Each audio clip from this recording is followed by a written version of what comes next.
Hello, and welcome to the Curse at Ravenspire live play Dungeons & Dragons podcast. I am your Dungeon Master, Doug Kapoff. With me are our players, Ethan, playing Rivers, the human fighter.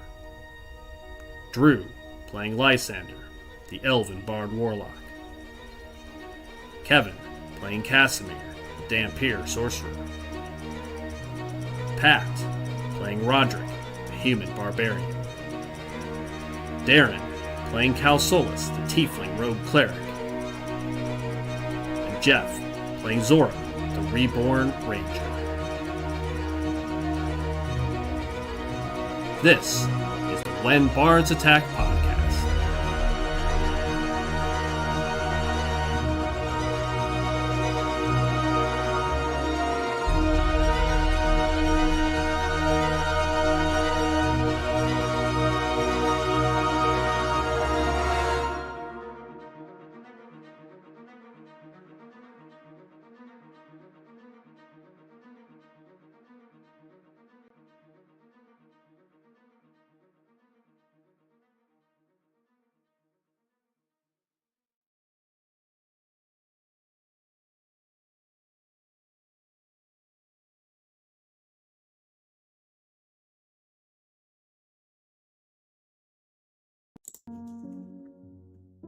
All right, welcome back to the When Bards Attack podcast Wednesday edition for the Curse at Ravenspire.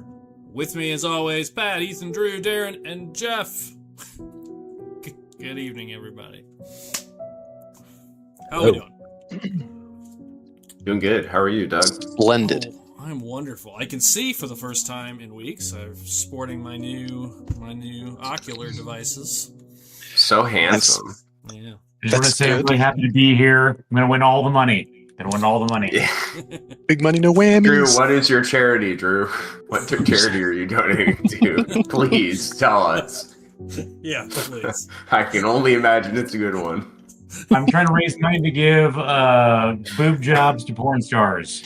Hi, I'm Drew. I'm raising money to pay homeless people to break into 7-Eleven and steal Slurpees for me. All right. Well, with that note, we're going to jump back into the Curse at Ravenspire, our Strahd playthrough. We are coming close to the end, probably the last few sessions. Last time, we hit level 11 as our heroes finished the battle at Krezk, where you have recruited a new ally, a young monk slash fighter slash vampire slayer, possibly. No copyright issues there, but a young creature that the abbot at Krezk had created in order to help control Barovia. However, his plan failed in that when the soul was restored to this young woman's body, it was sent with a different mission to actually destroy Strahd and not continue the dozens and dozens of controls that have been built around Barovia to keep it sort of in check. So, with that, our adventurers killing the abbot found the ancient relic of Ravenspire, or Ravenkind, excuse me, and ultimately decided to head towards the Amber Temple. Currently, we are in our cart, and you all are headed southeast towards Mount Gacus via the road around the river, Berez, where you know it is to be cleared out, the swamp village that you guys killed Baba the Saga from. And you guys are on your way. Meanwhile, Darren and, Calsolus and Van Richten are currently poring over the notes that he has taken, as well as the Diary of Strahd, to learn more about this place that you were headed to, as well as more about the curse. So that is where we pick things back up.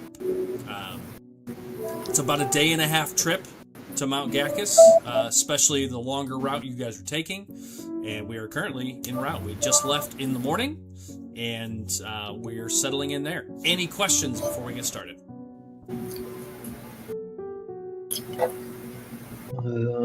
Housekeeping or anything like that we need to cover? Should Faith level with us, or does she stay level No, 9? She stays level 9 forever. Okay, Oh wow. that sucks. Yeah. That sucks for her. It does suck for her, doesn't it? Yeah, she is done. I order her character. She does say Vampire Slayer. Just throwing it out there. I'm reading it now. Well, let's not say that too loud. This is a podcast, and there's no we can't have them coming after my. We're in the black or red at this point, so I'm not too worried. But Well, which is it? Are we in the black or are we in the red? The red. I'm sorry. Okay. Somewhere in between. No, Yeah, that's we're kind of- definitely in the red. Kind of violet. Definitely in the red. I just realized my accountant is my 9-year-old daughter. It's crazy. It might as well be. I mean, when there's nothing to account for, it doesn't really matter. Our all right. spreadsheets are pretty good. All right, well, if there's no housekeeping, we're going to jump back in en route. You guys, Darren is in the cart with Van Richten once again. Drew, I believe, was driving the cart. Where is everybody else at? Just as a reminder. Probably have Zora sitting on the back of the cart with her feet kicking off, Okay. swinging. Okay. Pat, what about you? I'm gonna ride on the front. Okay, you're on the front. Got it. And Ethan, where would you be? Is the cart walking speed? I don't think so. It's moving at Okay. a Well, then pace. I'll ride in the back. Okay, you're also inside the cart with the other two. Okay, got it. Hey, everybody. All right. You guys set off down the Sphalic Woods road, once again heading east and south. The first part of the day, the first hour or so, is uneventful as you leave the area of Krezek through the woods and come to the first bridge, to the bridge that crosses near Lake Baratok.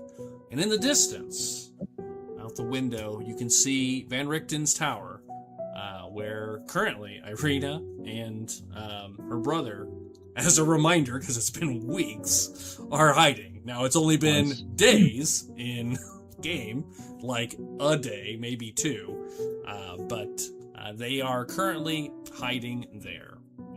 And so you see that tower as you guys pass on.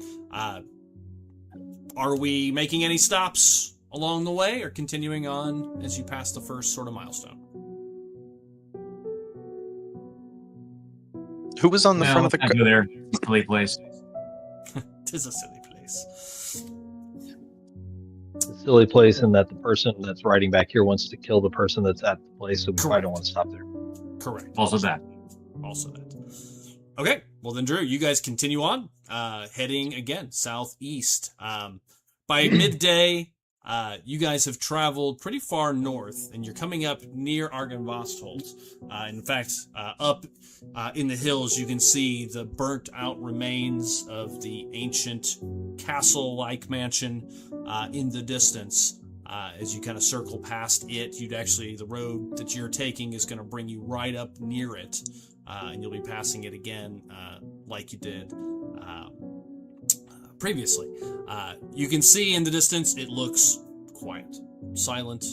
No real change has taken that you can see around it, no lights or anything. However, as you guys are kind of circling around to the front side of it, and again, it's up in the hills, it's pretty far away. Drew and Pat, you two, if you could make a perception roll for me, please. First roll of the night. 23. Oh, I got that. I mean, Okay. The two of you, as you're coming around, there's some trees and, hills, and it's decently up along the hillside. You can see what looks like a handful of small figures near the front of the structure. Looks to be about 5 or 6 figures and horses up on the ridge. Far enough away you can't hear anything, can't see any details. they would be hard-pressed to see you as well. But with that roll, you can just make out some small bits of movement near the front of the structure. Knock on the roof of the cart. Cal, let me see your spyglass. Here you go. I forgot you have that. It's funny that this has come in handy so many times. I like the fact that Pat remembered this stuff. Oh, watch, dude. I'm gonna need that back, by the way. Do I get to mark this on the tally of spyglass uses? Yes. Sure. I feel like it You have does. to mark it apparently under key items in our little video game setting because it's been used like 100 times. All right, you whip out the spyglass. Take a quick look up there. There are 6 hooded figures. They're all wearing hoods. And as one of them turns, you see pale faces, yellow eyes. And as one of them is speaking, can't hear him with an eyeglass, obviously, but you see 2 of them kind of talking, and you can see close enough that as he's talking, you can see fanged teeth. And the 2 of them are discussing, and he's pointing at the building, and you see two of the kind of hooded figures head in, kind of in that direction. Then he kind of directs 2 others to go in a different direction. It looks like they're heading into Argynvostholt from various directions. What did we pick up from Argynvostholt? The Sunblade. Nothing. The Sunblade. They already know that we have that, though, right? Oh, they will here in a second. There's also still a ton of shit that's in there. It's real dangerous. Charge! Yeah. There was a place called with spiders, yeah. Spiders and ghosts. Ghosts that Oh, yeah, we TPK'd kinda- the last group. We kind of just said fuck all that and we went to the roof Yeah, we just went and around just it. went straight into like the throne room or whatever. Yes, you did. And I Tell you appreciate what, it. let's leave all the traps for the Yeah. next people. Any percent speed run, world record, Argynvostholt. Relay what I saw to Lysander. And ask if he thinks, do you think there was anything else that was there that was hidden? Probably a lot. I don't know. I'm literally like been in this city the same amount of this land the same amount of time as you have.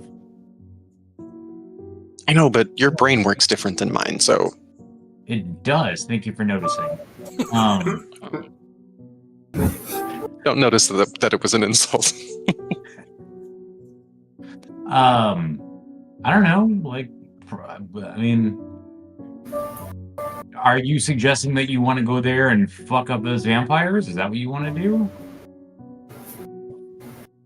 That is in the back of my mind, but no, I don't think this is the time for it. I absolutely Okay. think we should do that. That's the Sunblade and the Yeah. blood spear from your pocket. What else are we doing here? All, you all know? the insentient weapons are telling him, yes, kill. Yeah. More vampires. Yes, to no kill. vampires. That's why I'm here. Salivating for months. You know, I'll just relay it to the cats inside, and we'll see what they if they think anything. okay. Pass that on. Are you Feed the spyglass and feed the info. okay? I'm gonna ask Van Richten then, like, what would they benefit from going in there? I do not know. It could be. I mean, that place has long been picked over. Very, very little is there that I'm aware of. But I do not know. I do not have enough information to answer that query.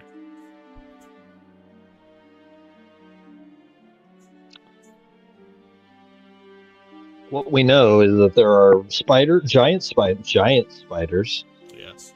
many of them. There are ghosts, soldiers, and now there are vampires. We are vastly outnumbered. I don't know that now is the right time for that. We got mean, we from there could just- what we needed. We could just kind of pull a Peter Baelish kind of Knights of the Vale and just wait for them to get fucked up on the inside, and whoever comes out, we just Oh, take their Take shit. their stuff. I want to be If clear. they come out. They are not in your way. They are up on a mountain ridge, up north or to your west. So you can I understand. drive right You by. have to make a detour. Yeah, understood. Yeah, you'd have to make a detour. We know that the ghosts hate Strahd, correct? If I remember Yes. correctly. Yes. Mhm. They're Was- defenders of. They are the last remnants of the white dragon that came here and attempted to defeat Strahd. Which was not Strahd's brother. Correct. Okay. Maybe he's just trying to take other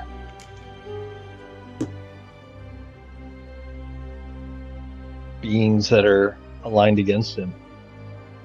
I mean, I don't think the ghosts haunt anywhere else but this place. Like, so what would be the point in going in here and fucking shit up? Like, they don't pose any threat unless you go inside.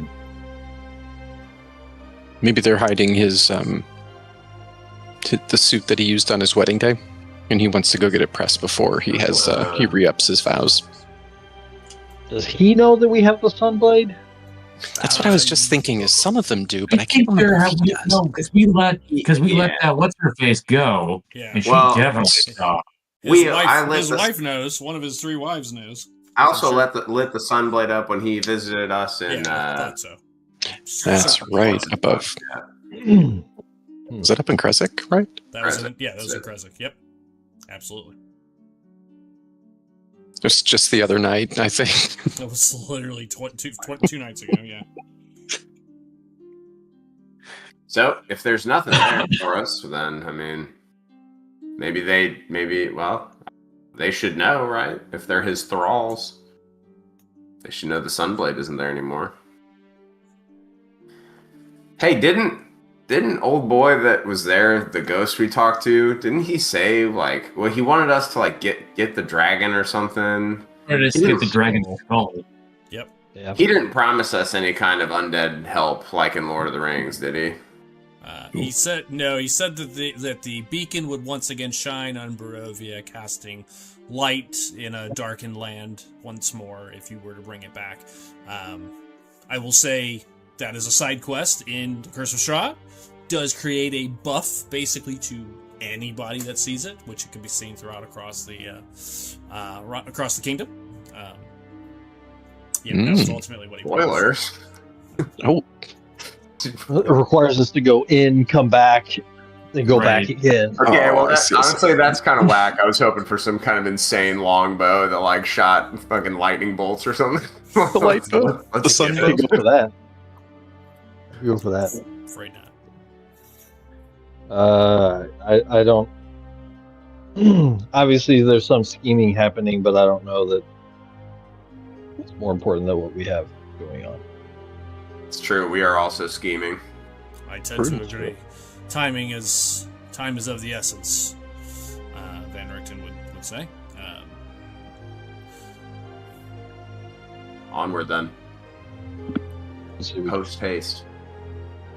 Okay. No stopping. Drew, keep the gas on. Keep the gas on. Okay. That's democracy for you. Sounds like it. All right. You guys travel again for another 2-3 hours. Gets to be about 3-4 o'clock. Probably about 3 o'clock. You've got a couple hours, maybe an hour or so of sunlight left in Barovia. It gets dark pretty early. When you start to see the ruins of Berez, the next major milestone. And I did pre-roll to see if there was any random encounters to save time and to see if I needed to write them up. And you've had pretty much a clear journey up to this point. You can see up ahead at each of these milestones I was rolling for random encounters. But as you see up ahead, you can see the ruins of Berez, which is the burnt out hulk of a small village where you fought Babel Saga. It seems quiet as you're approaching it at current, but yeah, you can see the edges of it, giving you about an hour of daylight. What do you guys want to do? Do you want to continue along? If you kind of imagine where the road here is, I'm just going to highlight on the map, kind of moving along, basically along the Luna River, kind of right on the edge here after you pass Argynvostolt and kind of come down, and you can see the village of Bards just inland a little bit, maybe a quarter of a mile. You can see the pieces of buildings and outlines of small structures at current. I believe we talked about camping at the ruins since we knew it was cleared out. That is what I do had in my recall that. notes. If you wish to continue with that.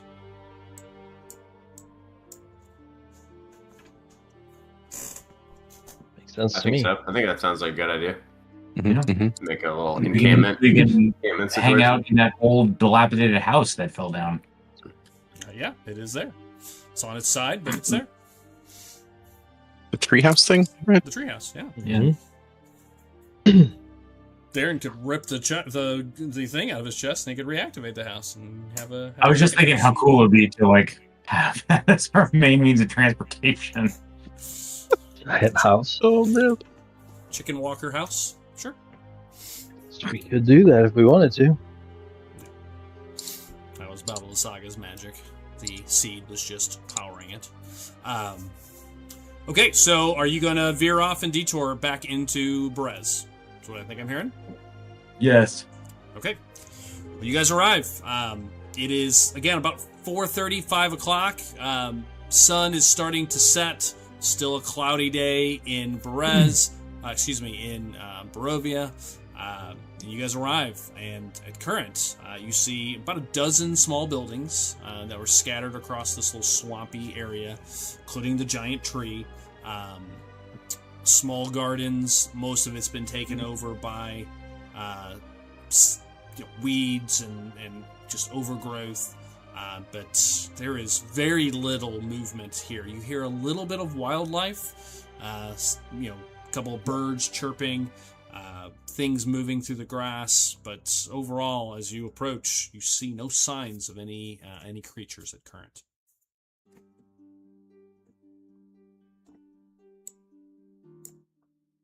Did we set up camp? Do you want to camp in the house or do the buildings have roofs or? Some of them have like partial roofs, and you could find some that would be mostly covered.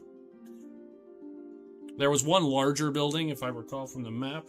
It's like the biggest. It was like would have been the old mayor's or elder's home when it was a village. It's like a two-story building. It's in disrepair, but it's got some covering in numerous places. Yeah, let's camp there. Okay. As well. Okay. We deserve it. You guys pull up a day with only one almost encounter. What does camp look like? Anything you guys want to discuss? I know you and Van Richten have been working through some notes, so he'll have one more exposition that he can provide a couple of details at this point. I'm going to try to do it a little differently than last time. So he'll do that over dinner with you. Anything, what does camp look like?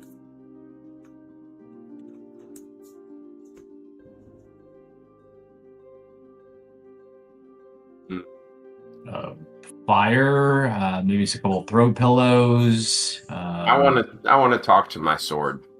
Okay. So we're gonna start small fire inside. Yeah. All right, we'll start with that. Yes, of course. We'll start with dinner. Quick camp and any exposition or conversation you guys want to have. I was really getting at is there going to be like watches or what have you, but let's start with dinner. As you guys have traveled through the day, horses don't need any, they're magical, don't require anything. Thank You goodness. guys have still have some food and supplies left over in the cart, so that's not a problem at all. You guys settle in, and you're going to use one of these buildings for a structure and use it to camp inside. Right. Yep. Okay. Mm-hmm. Got it. Okay. Well, as you guys are sitting there, is there anything you guys want to discuss before he starts talking?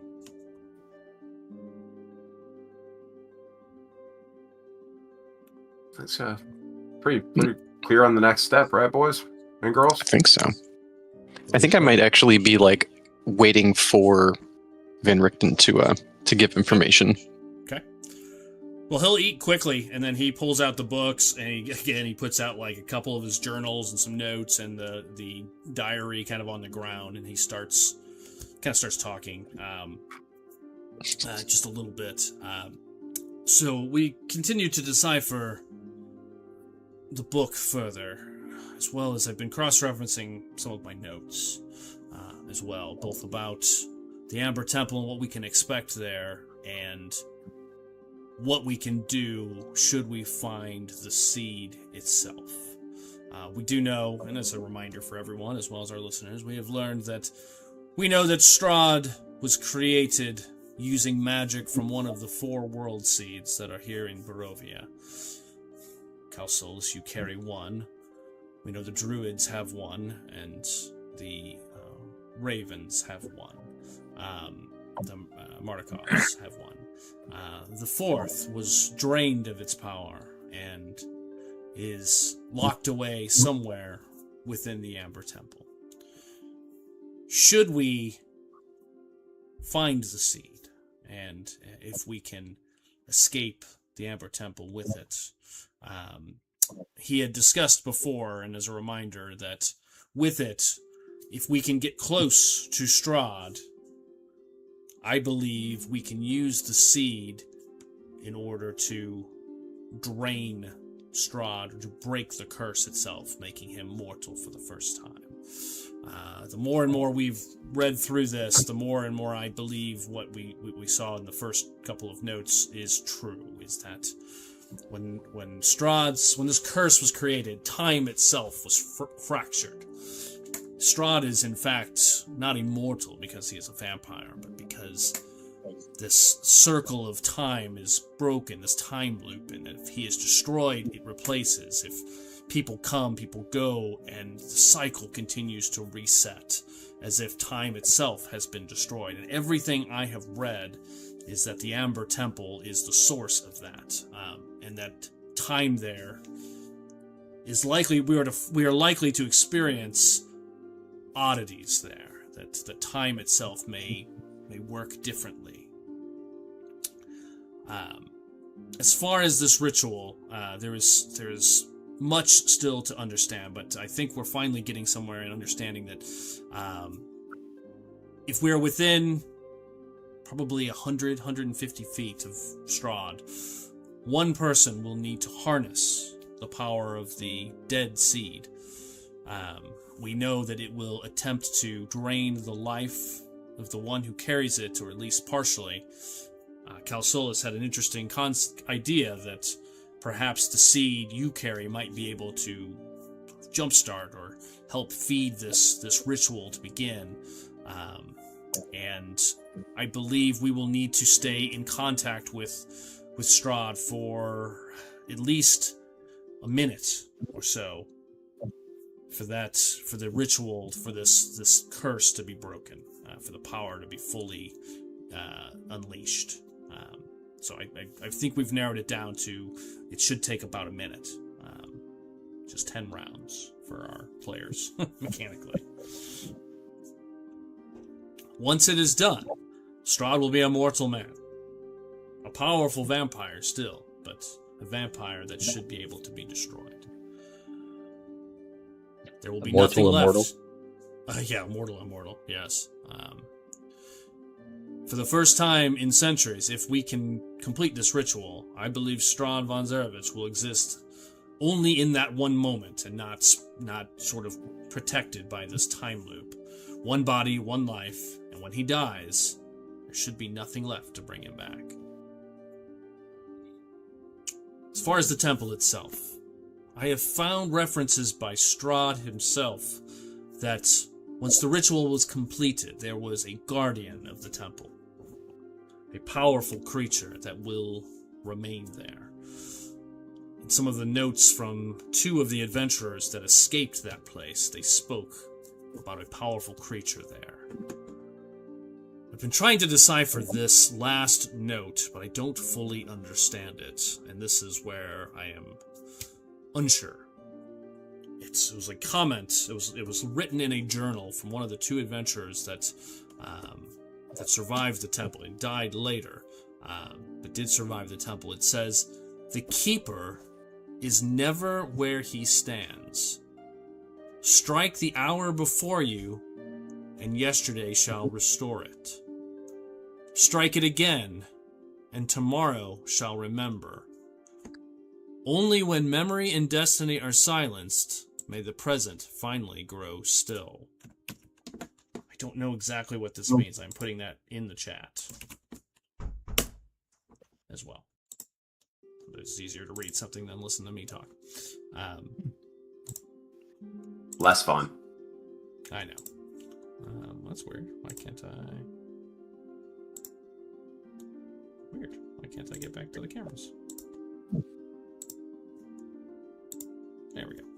I'm not quite sure what this means yet. As I said yesterday, and further just a few moments ago, I believe time will be strange there. This seems to be a clue. I just don't know that I fully understand what it means yet. It leaves that in the air. Doug, did hearing any of that trigger any memories for me? No, you were not brought back by any of the magic from the Amber Temple. Thank you. And this riddle came from someone who was there? Yes. How would they have come up with, like... I believe he is... Sorry, my brain stopped for a minute there. He referenced that he spoke with an oracle of some sort that had suggested that in order to defeat this guardian, this was what he told him. It was a riddle. It was some sort of an oracle that he spoke with. Perhaps it was Madame Ava. He doesn't list a name. She's the only seer that I'm aware of that has ever been in these lands, but creatures come and go.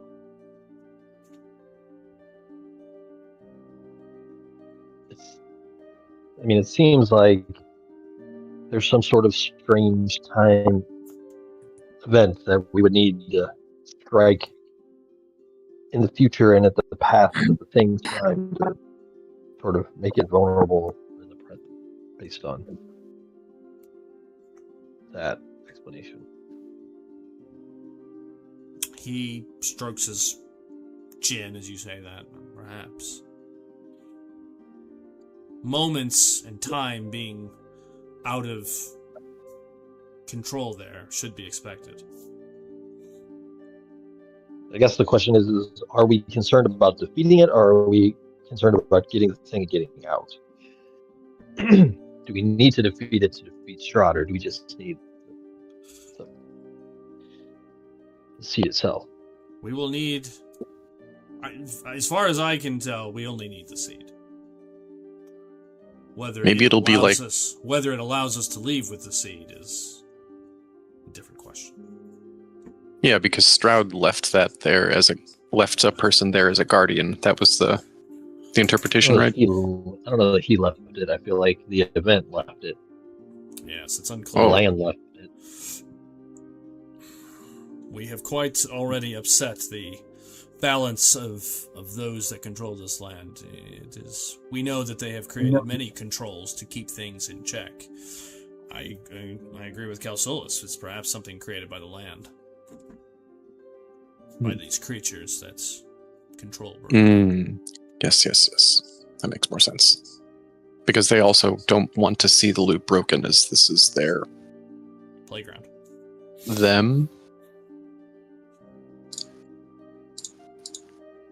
I fear the more stones we turn over, the more these creatures will, these gods of Barovia, and he says that with a little disdain, these keepers of Barovia, I fear we may get on their bad side further.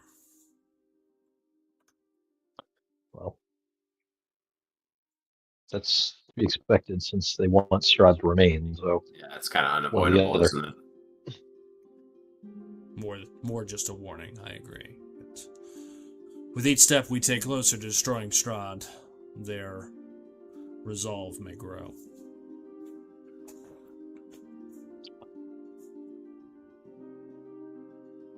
But that's about all I've been able to come up with at this point. I know once we have the seed, I think we'll be able to understand more about the ritual. I assume, much like the one you are carrying with you, just engaging with it should hopefully open our eyes to opportunities. But from everything I can see, we will need to be close to Strahd, within striking distance, and that will be our next challenge.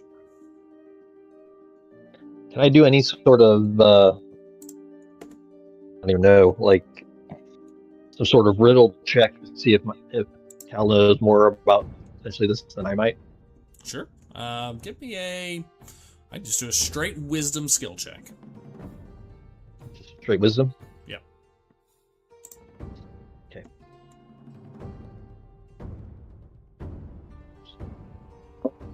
This riddle is for something at the Amber Temple. Am I right? Yes. Yes. Right?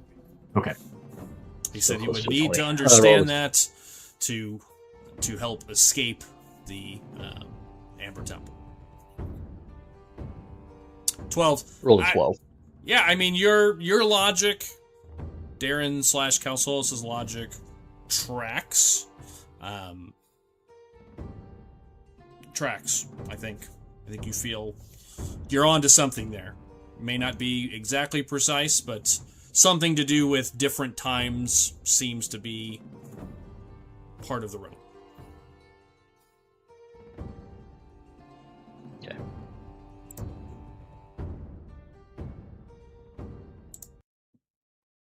As you guys sit there thinking about it, that's not what I want.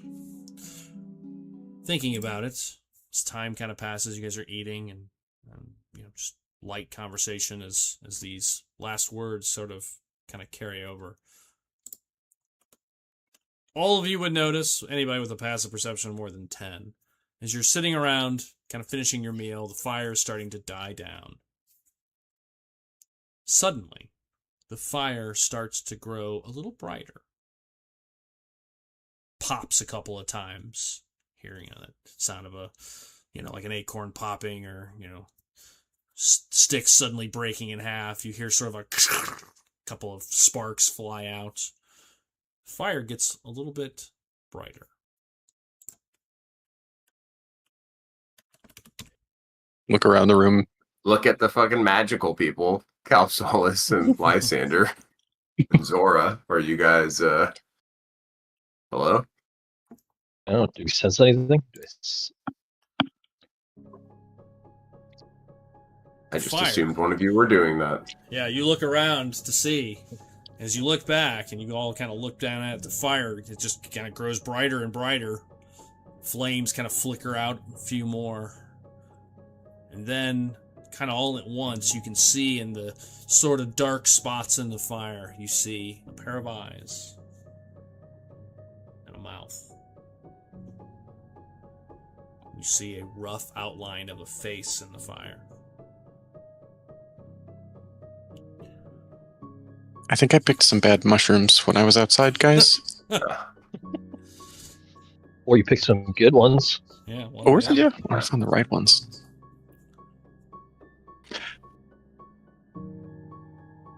Just sit there with my mouth agape. Yeah. Trying to think of Who how are best you? to start this. Reveal Is it- yourself. Is it Sirius Black? Yeah, right. Outlanders from beyond the mists. A voice booms out suddenly. The mouth is moving. You have proven yourself more capable than I could have imagined. But I have grown tired of your insolence. The voice that's kind of booms sort of melodically changes, and you hear Strahd's voice start kind of coming through it. Very clearly his voice. You've heard it enough to recognize it. I no longer wish to spend time or distractions on you. And I know what you seek to do. And you will fail. However,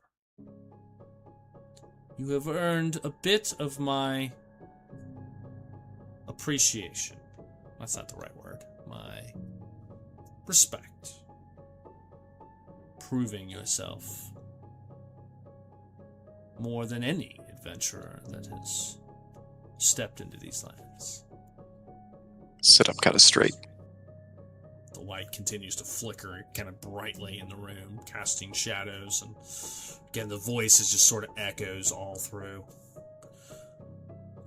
You have something I want.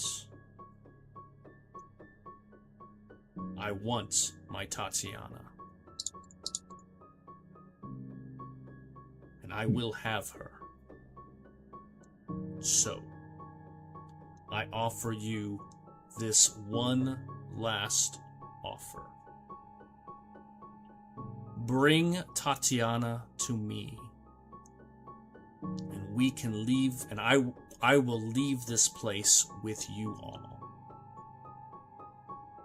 I will offer you a path through the mists with me.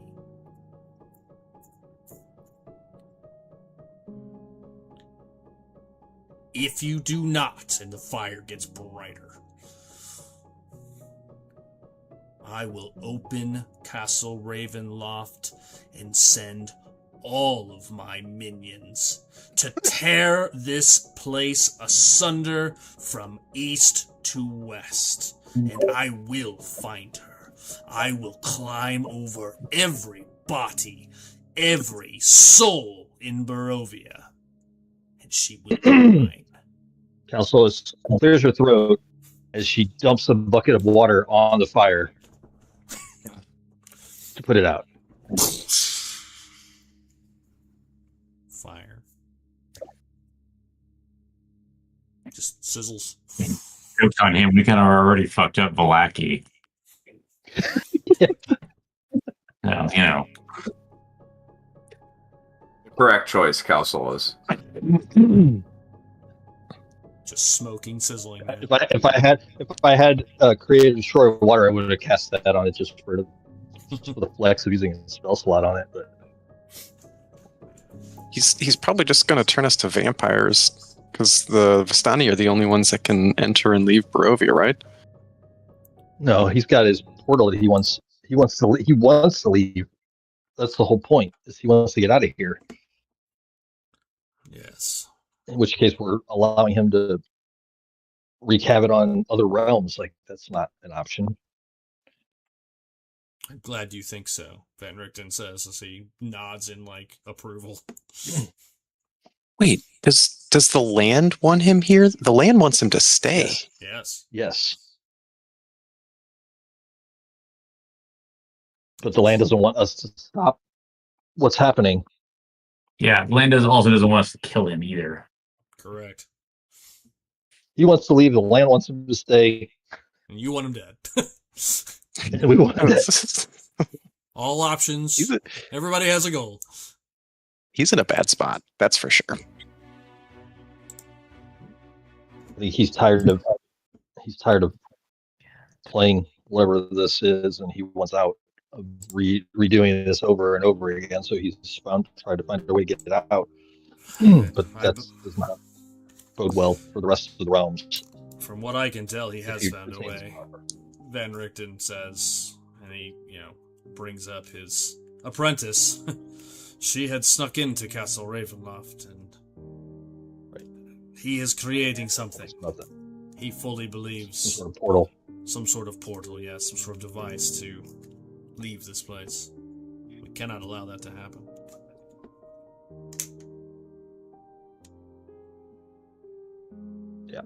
Our path here only ends one way. Only I one. think that the influence of that seed is causing the land to want to keep him alive. The land is alive, I guess, I don't know. I don't remember. Did his creation create the land? I'm trying to remember like what I remember from the dream that I had. Yeah, essentially, yes. This place was created to, as part of the curse to keep him here. It's all intertwined. One would assume if that curse is broken, they will be destroyed as well, or potentially. Or at least have their power greatly diminished. This is where they draw their power from. Yes. They feed on these places. This is not the only one of these dark dimensions, Van Richter would say. There are many. There are many of these dimensions. These creatures they are not gods like we would think of them. They are dark aberrations that feed on this pain and this suffering. They grow power from it. They grow strength from it. Rule like a king over a shithole land. Yes. Doug, I have a quick question about that riddle. Yeah. Are they actual? Is it you put brackets over each line? Is that? Am I meant to? Is it or like? Is that something you did, or is that something that's how it's read, where it's quotes? Yeah, the quotes. They are separate sentences. Especially what I'm wondering is like, is it flow into each line, or are they like kind of like bullet points? They are like bullet points. They are separate sentences. Yeah. So one could infer that the keeper is never where it stands doesn't really have anything to do with strike the hour before you and yesterday shall restore it.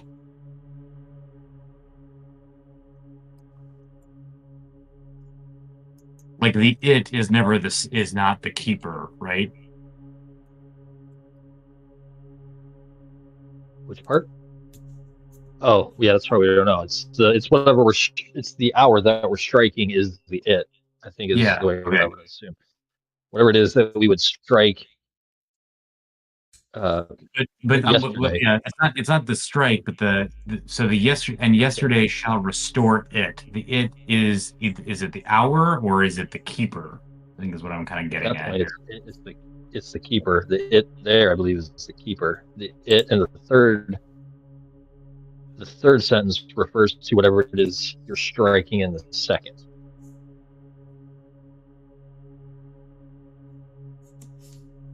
Okay.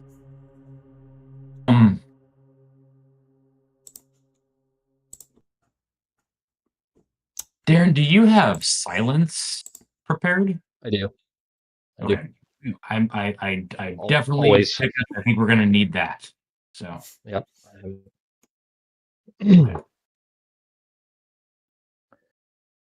Okay.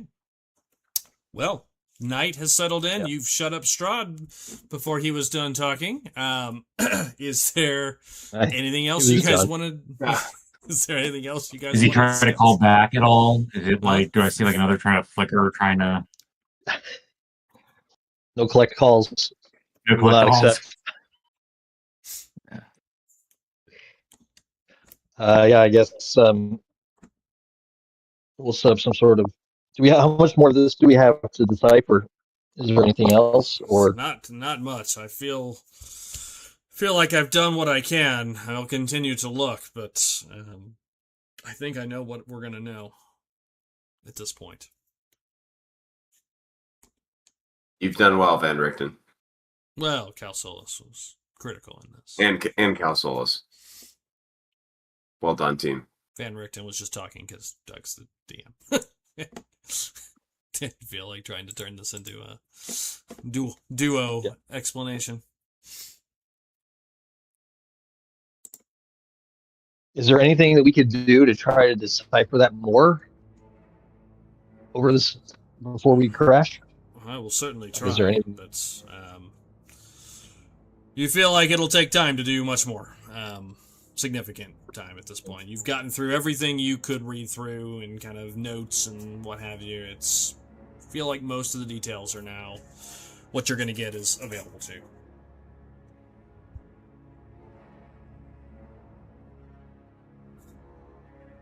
Okay. Maybe we set up a few more days, perhaps, but We've got a few hours, and we have the rest of the ride. Maybe we can come up with something. Yeah, we can. I'll definitely continue, at least for a few hours. Make sure you rest, though. He kind of puts an arm on your shoulder, Calculus. Tomorrow, if we intend to enter the Amber Temple, we should prepare for the worst.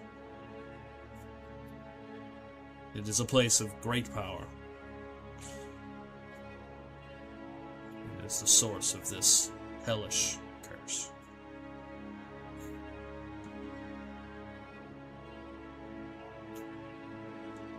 Makes sense to me. Pick a watch. Okay. Schedule. If that is the plan.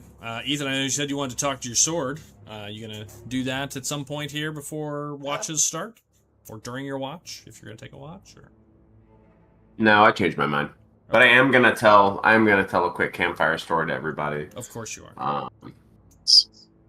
There is no campfire, but sure. Oh yeah. Well, there's the smoldering remnants of a You campfire. could do a camp smoke story. Camp Ember Smoke story. Yeah, just a quick parable from the northern lands that Rivers comes from, about a little tundra snow mouse that spends days and days running from a weasel. It's a little folk tale that we would tell around the fires when we were on hunting excursions. And the little tundra mouse runs and runs and runs because it thinks that the weasel is chasing and hunting it. But in the end, the weasel catches up to it and saves it from a hawk. And the weasel and the mouse become best friends. And everybody can take, let's see, how many do we get? I'll look up how many temporary hit points. Okay. I assume, Darren, you're going to do your usual +1 to AC and dark vision? Drinks and yep. Okay. Drinks and AC all around. Dark vision, AC. Drinks, AC. Okay. I believe we have 3 people who only need 4 hours. Is that correct at this point? With Faith? Drew, yep. Faith, Jeff, Zora? I think. Yeah. Yeah, I don't sleep that much. So we should probably just split the watches between them. Sure. Okay. Everybody Zora gets and 14 temp hit points. Nice. Oh man, it feels good. It's not an addition to anything we already had, right? It's just Correct. It starts it over at 14. And you guys can take a long rest. okay. I don't think we needed one, but you got it. Is she reborn or not? Maybe Yeah, I she's think so. not. What's that? No, it says human. She says she's listed as human. That's what I just I guess- grabbed to create the sheet. But yeah, she can. She doesn't need to sleep. Yeah, I didn't. Okay. 4 hours of rest. I mean, yeah, I don't sleep. Yeah, I think Zora and Faith makes sense. And then Lysander was the other. Is that cool? Yeah, that's fine. Okay. Lysander is doing the last watch by himself. Sure. Okay. Faith needs to take 4 hours, right? Yep. Okay. Okay. The first watch begins. First few hours go by, 4 hours. That brings us to, probably 11 o'clock, 12 o'clock, probably by the time you guys eat and settle in. By about midnight, 1 at the latest. You guys switch over, giving Lysander the second watch. And Lysander, first half hour, it's quiet. Smoldering smoke in the air still. Everyone else sleeping. Quiet night. Something catches your attention towards, but close to 1:30, 2 o'clock. As you are watching, you look to the horizon, to the east, and up in the hills, you begin to see a faint glow far away. The glow starts as sort of a bluish kind of just hue that kind of really you're just seeing sort of the reflection in the clouds of like blue light that's very distorted at first. As you watch it for just a few moments, that blue light becomes more pronounced. It starts to take form. And in the east, up in the hills and up in the low mountain, kind of the foothills of Mount Baratok on the far side, you can see the outline of Castle Ravenloft. The entire structure has a glow to it. And it gets a little bit brighter. And then it just sort of levels off. You see the entire structure just kind of glowing faintly. And you've been here many nights. Most places, depending on how cloudy and misty it is, you can sometimes see it, sometimes you can't see it this far to the west. But you've not seen it glow before. You see just basically the entire outline just has a glowy kind of anime hue to it as it just kind of shimmers in the night sky.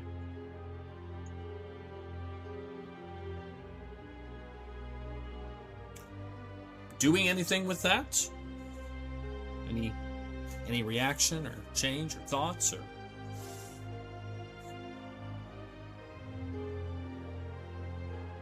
It just glows blue and then levels off, right? Yeah, it just kind of stays constant. You know, kind of that gets brighter, and then it kind of stabilizes to just stays active.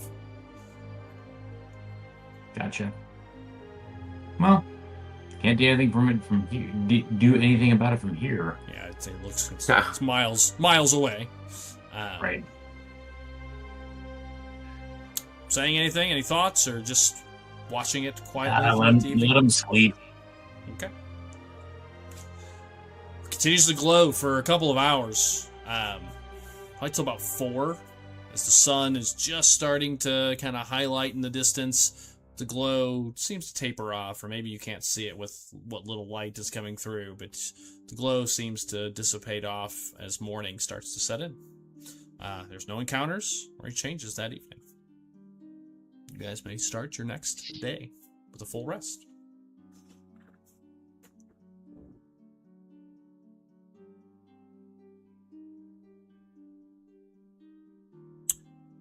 Watch is Rest a over. week and Yeah, find some breakfast. Yeah, you guys can have breakfast. Anybody, Drew, any gonna make any comments about it or keep it to yourself? Or as breakfast starts, any conversation or RP that needs to happen this morning?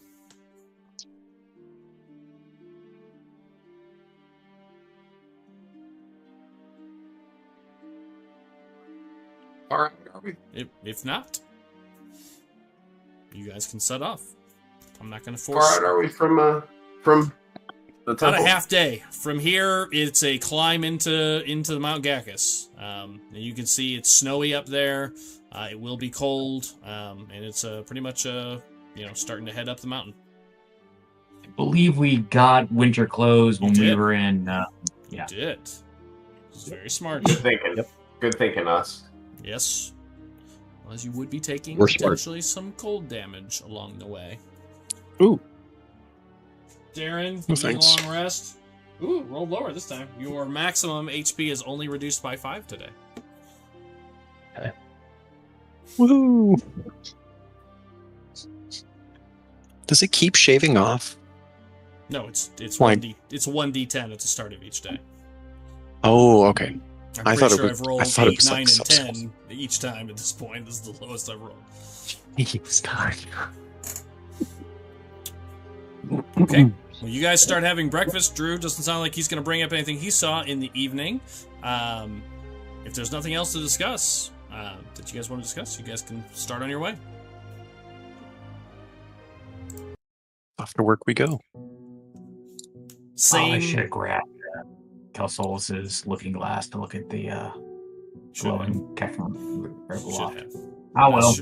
It's pretty far. I don't know that it would have helped a whole lot at this range. Beyond, it's not a telescope. It's true. Pulls out a big old planetary telescope. I have connected to a satellite. By the way, Yeah. If you the flip spell it, that I cast the you other day twist was- it, it is picks up ritual the help? Hawaii telescope. Actually, Yes. this kind of connects through. It's a ritual spell we just have to do. All right. Well, the next morning, you guys settle up, breakfast, same walking order. I put that in air quotes. I think so. Are we still looking over the book at all? Are we? Yeah. He'll continue to look at it throughout the day today. I'll make a roll if it's high enough. May drop some more hints. A little bit of last night, and I'll let you roll a d20, Darren. Okay. As you guys start traveling on, if there's nothing else to discuss, I assume we'll continue on our way. We're good. Okay. I'm good at least. Yeah, I'm not sure what else we have to talk about other than. Yeah, fair enough. I guess the question would be: is if we can get our hands on the seed, and if we can't figure out this riddle, are we good with just getting the hell out of there instead of trying to fight the thing? Are we all agreed on that, so we know what we're doing? Because I think it said it was indestructible, right? Like for normal. I think we read that at some point. Yes, it did discuss that it is quite powerful unless we can understand how to defeat it.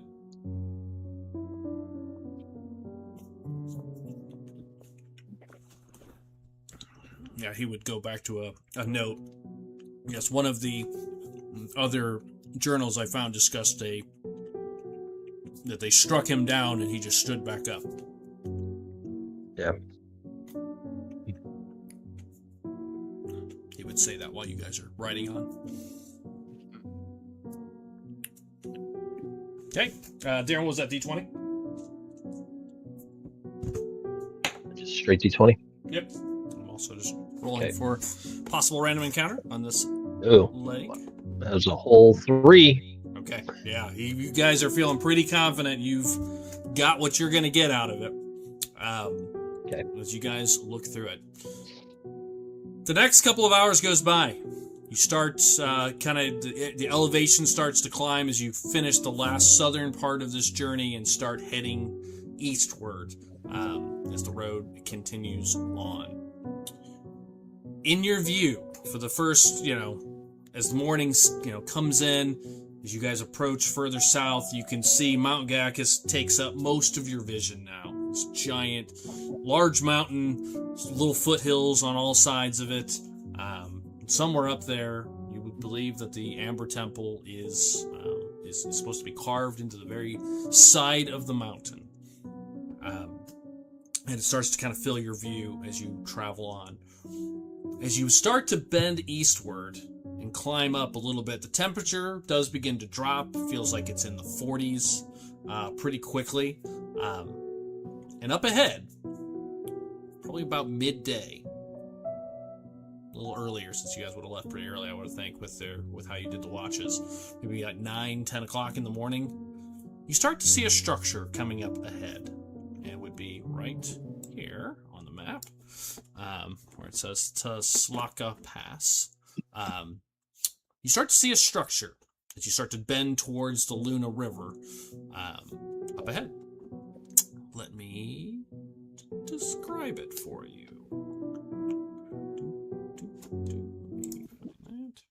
Okay.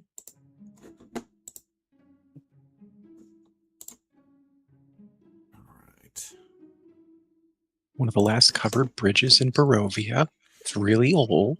It is really old, as you're going to see, but I have to describe it first. But I'll put a picture of it in the chat first. Oh, thank you for putting the Disney picture in there. Hilarious. Hilarious. Oh, dang. What? As you start to turn, you're not that close yet. You start to see a structure up ahead. And let me describe it as it's described in the book. I did a quick picture idea of what I thought it might look like, but just like a pass.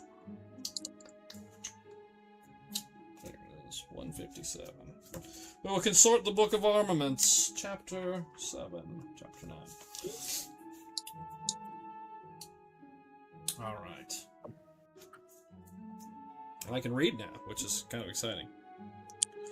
That is The good. road That's a good- starts at the Raven River crossroads and travels about 7 miles, and what you see up ahead looks to be a large gatehouse built right in front of the road, and kind of on the far side of it, you can see. Let me find my actual image.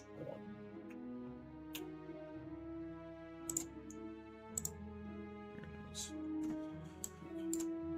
You can see kind of built right into, on either side of it is sort of the mountain, kind of the kind of like kind of a valley kind of entrance towards. You can see basically a large gatehouse wall with a portcullis in the middle of it. On the far side of the portcullis, as you're approaching it, actually let me see, the gatehouse portcullis. All right. Blah, blah, blah, blah, blah. The shelf of rock on which the mountain road clings grows narrow. To your left and right, you can see sort of wintry, icy cliffs, sharply focused up towards dark, rolling clouds. To your right, it's just, you see the mountain pass is kind of covered in fog. As you are kind of approaching, if you kind of imagine, looking at the map, Barovia, you're kind of, the lake itself, and really this kind of, the right side kind of to the south is kind of covered in a dark mist. It's hard to see through. But ahead, through the wind, and kind of start to see a little bit of snowflakes at this point as you guys are traveling up. You see a wall of black stone lined with spikes, and atop it, 2 statues of what look like demonic vultures with horned heads. Set in the center of the wall is a closed iron portcullis. You can see.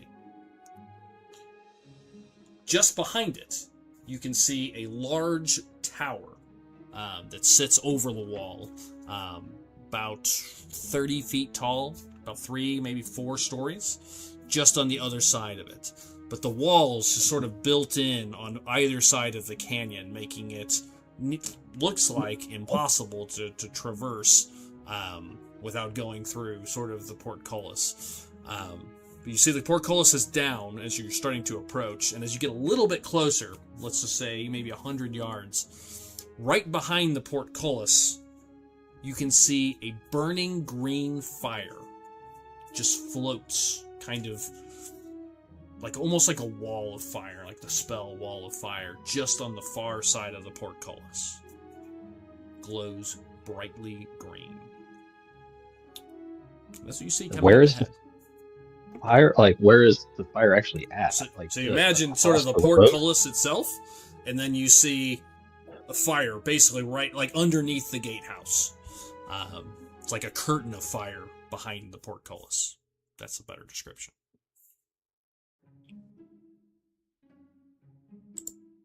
Okay. Yeah, my image makes And then is the it open? portcullis look physical. It's like bars. It's like a bars portcullis. And you can see through it, and there is a fire on the far, basically right on the other side of it. The portcullis Does it look like we have to walk through the fire to like keep going, or can you go around it? Like, I'm trying to picture like Yeah, what that so looks the like. fire looks like it blocks the entire doorway. It's like literally looks like a curtain that's come down. So you've got this giant wall, these statues up on top of it, this gatehouse essentially. There's a portcullis directly in front of you, or directly underneath it. That's the gate itself. The portcullis is down, and again, it's metal bars, like a portcullis Right. that's open. My image probably didn't do a very good job of that. And I got behind that. it. And behind it, you can see basically a curtain of fire. Looks like green flame just from top to bottom. And we can see a tower beyond that. Yep, and on the other side of it, kind of through the fire, sort of distorted, and it kind of sticks up over the wall a little bit. You can see a 30-foot, like, almost looks like a tower, like a round circular tower behind the portcullis, behind this gate. how tall is this? There's a wall in front of us, right? Like Yep. that the portcullis is in. Yep, correct. It is about 20 feet tall. Okay. I guess what I'm trying to gauge is how far from the fire to the tower. Like, how far does the fire stretch towards the tower? Is the it fire stays just within front? it stays within the portcullis.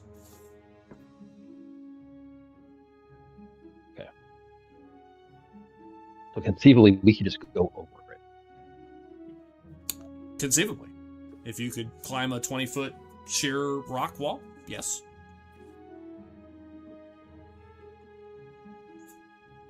Okay. If you believe in yourself.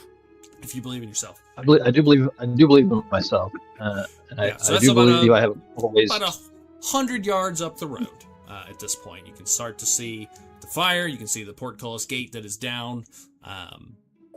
You can see the gatehouse, and you can see the tower. And it's just behind it. Probably 15, 20 feet behind it. Okay, so we're not even to the gate yet. No, I wanted to describe what you see far enough out that you guys can make decisions. So we'll call it 100 yards for now.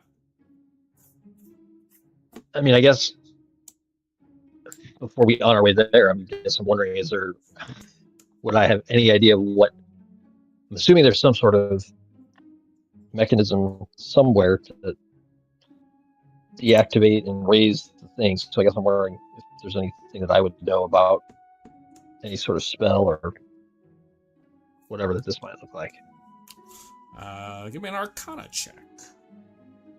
Or it could be a dance like the other door. We could just send Rivers up there. I would literally called it a curtain of green flame if I had read the. That was such a good sequence. It was such a I'm going to give myself. I'm going to guide myself as I do this. Let's see. There we That's a go. pretty good roll off the top. Wow. We'll add 2 more to it, so 29. 29. Yeah, so as you look at it, as you guys are getting closer, I mean, it looks clearly like it looks like a wall of fire that's just sort of sustained and permanent. It's just there.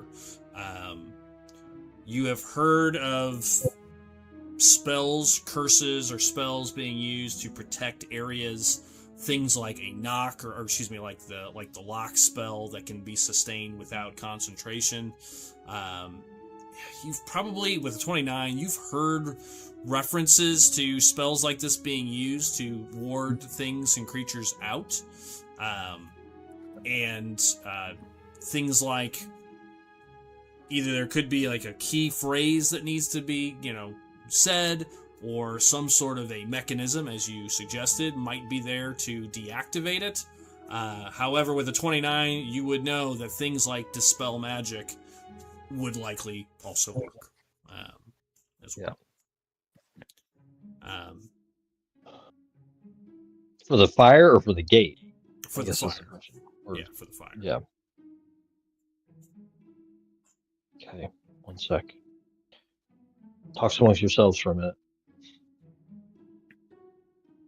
Glad you're checking, because I would have just run up and tried to, open the whole thing and probably gotten zapped like a bug on a fence. I think that's how you opened the door the last time. I ran up and got zapped, and then you went up and did the Sundance. Actually, reference it out loud. It just happened a couple days ago. Maybe it's another dancing gate. If it is. Hold on, let me pull up my flute. Let me see if I can play Sandstorm. I do not Look at have Lysander. Do you know my- that? Or no.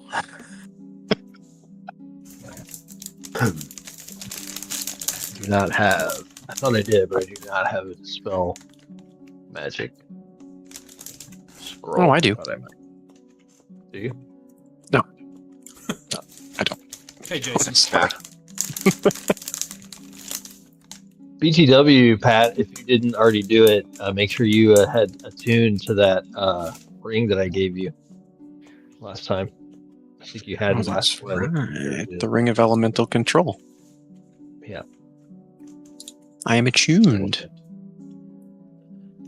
I don't think I I don't know. Does Lysander, do you have Dispel Magic? I don't have it.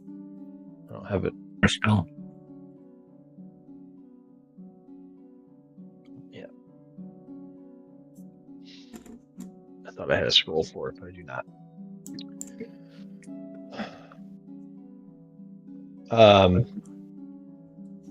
Asvan Richten, do you know anything more? Or do you have any ideas on how we might? No one has approached the Amber Temple that I've known in decades. No, I don't know much about this. Could perhaps try to go around it. You have to climb the mountain or try to climb over the structure itself. I'm afraid I do not have my apprentice. She knew how to cast dispel magic. I do not know magical arts, unfortunately.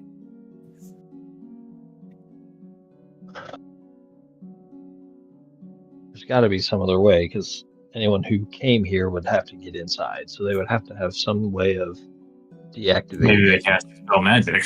It seems like a waste. Or anti-magic.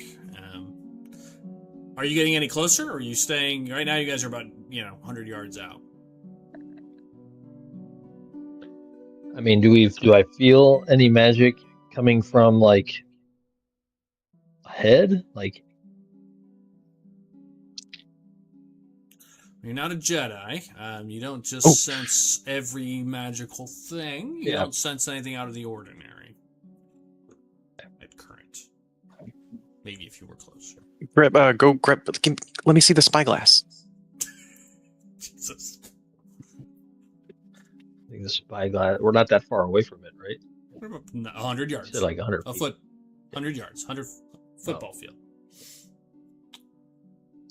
I guess I want to, use the spyglass to check the statues. Are they actually statues, or are they moving at all? Sure. So they look like vultures. Give me a perception check. Okay. 14. What? 14. They appear to be statues, but on closer look with the spyglass, the statues are of a creature you are familiar with in your studies. It looks like what's called it's a fiend, called a Vrock. What is that? Give me a I knew what it was. Nature or Arcana. You know that it's a fiend. Beyond that, that's all I'm gonna say for the moment. Okay. Make a roll. Okay. This is one that I know of, or this is one that what's her name taught me about? I would say let's make your roll. Let's see. Based on how you roll. I believe one of them I get advantage on. Yeah, I would say any creatures here you would. Yeah, you get advantage on this roll. Okay. Well, they both sucked. Holy shit! A 2 and a 3. I rolled a 14. I got a 14 on a 3. Yeah, that's still ridiculous. Not much more than what I told you, in that they are demons, demon fiends. They are typically from other planes. They have a toxic spore that they produce from their wings. And that is what it is. There are 2 of them. But from everything you can tell, it looks like a statue. Okay, wait. So does it look like a statue of them, or they are a creature that present as a statue? No. There's nothing about them that you're aware of with your 14 that would suggest they can be like a gargoyle that turns into stone or anything like that. Mm-hmm. It is a statue of a Vrock. Okay. Swoopy. Okay. So I'll relate. I'll relate this in party. These are statues of this creature. I'm 50-50 on whether or not they are actually statues or not. Do we throw something at them? See if there's some kind of magical... See if they flinch. You're They're within range of a bow if you want to throw an arrow at them. Send a droid. Do you want me to shoot one of them? I can do that. I mean, I can do that. If we want to be ready for combat right now in case they attack. But I guess it's better than just walking up and doing it. So sure, I'll go ahead and take a Just shot at start one. walking up and doing it.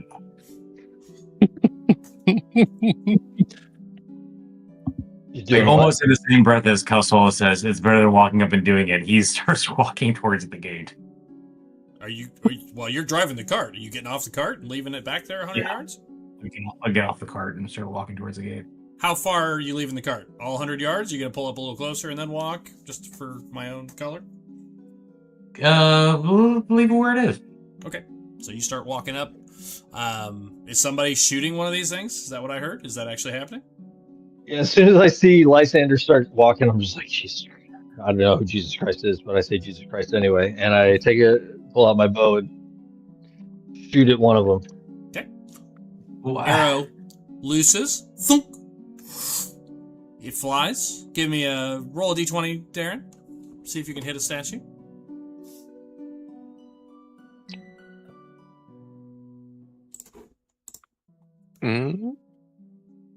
Dirty 20. You hit it right dead square in the middle, and you see the arrow just break across the rock. Shatters. Does not move or change position.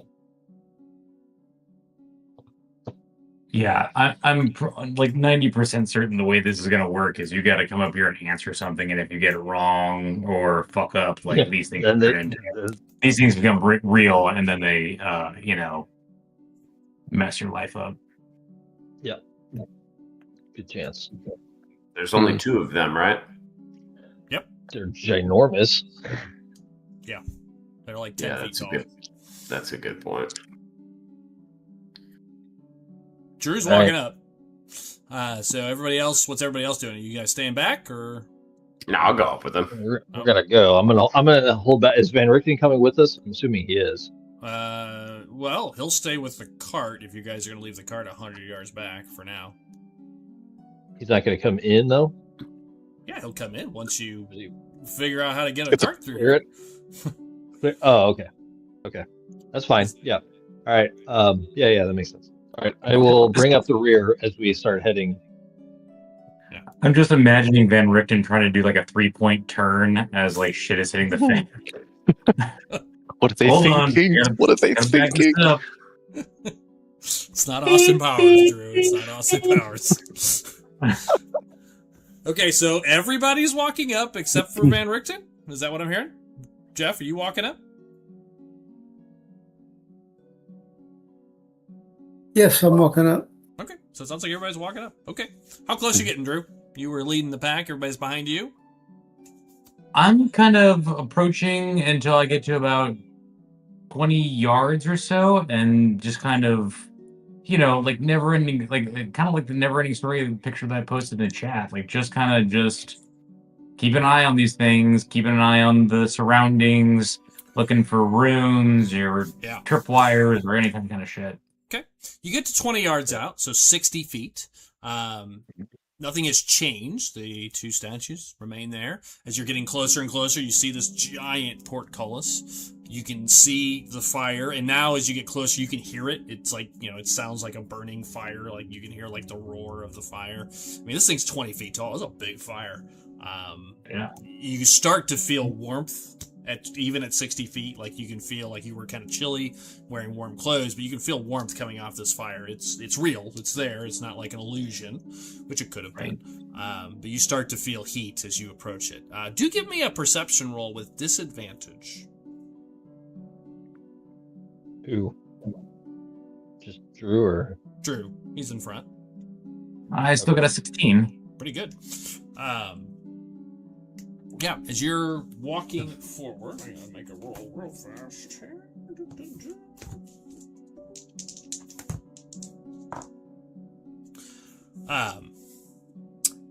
You see no immediate distinguishing marks at this point. And the roll I was checking for, nothing on that.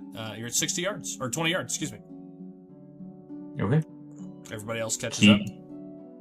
Keep approaching hesitantly and slowly, carefully. How close? Where is your stopping point? Let's get to 10 yards. Okay. All right. You cut the distance in half. You guys see this giant gaping wall now filling your view as you get closer and closer. Obviously, if you guys, you can see that the mountains on either side would be treacherous to try to climb around, but there is certainly paths that you could try to climb on either side. You don't see a lot of good climbing sections here on the wall itself. It looks like it's here to keep people out. But Drew, as you get to about 10 yards, I'm just watching my notes here, pretty much right as you stop at 10 yards, as you take that last step and as you're kind of taking it all in, you hear a groan of metal. And the portcullis just starts lifting. Perfect. It takes about 20 seconds before it lifts up into the about 10 feet high. Can't go all the way up, but it goes up about 10 feet high, and stops, leaving a 10-foot gap between the ground and the top of this gate. That's not good. And the fire is right there, It correct? continues to burn on the other side of it. Correct. Maybe they opened the gates for him.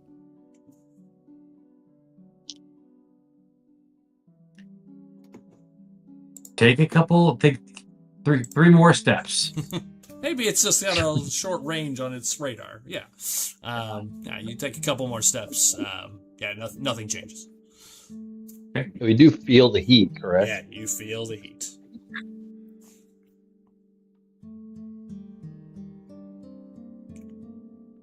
Whipping wind all around you as you're kind of up in the lower mountains here. You see some more snowflakes coming down. You can kind of imagine, kind of whipping your clothes around. How close do you want to get to it, Drew? Let's keep walking. I'll need a number. Let's see. So I took 3 more steps. Yeah. That'd be quite precise. 10 yards. I was 10 yards away, right? Yep. You're about 30 feet out. Okay. 7 feet now. Okay, so let's go to 10 feet. Okay, so you basically walk right up to it. Yeah. Yeah, you were basically almost underneath it. The portcullis is just, a couple feet in front of you. Fire is right underneath the gatehouse, continuing to burn top to bottom. You get there, you can feel the warmth. This thing's hot, for sure. And there's no change. Is the portcullis solid, or can you see through it? It was like metal bars, like a prison cell, like portcullis. Okay. Yeah, and it's above your head, and it's not directly above your head. You're 10 feet out, but it is up, and you can see 2 chains connected to large metal devices. You don't see anybody moving them or touching them, but you can see the devices have cranked backwards. I'm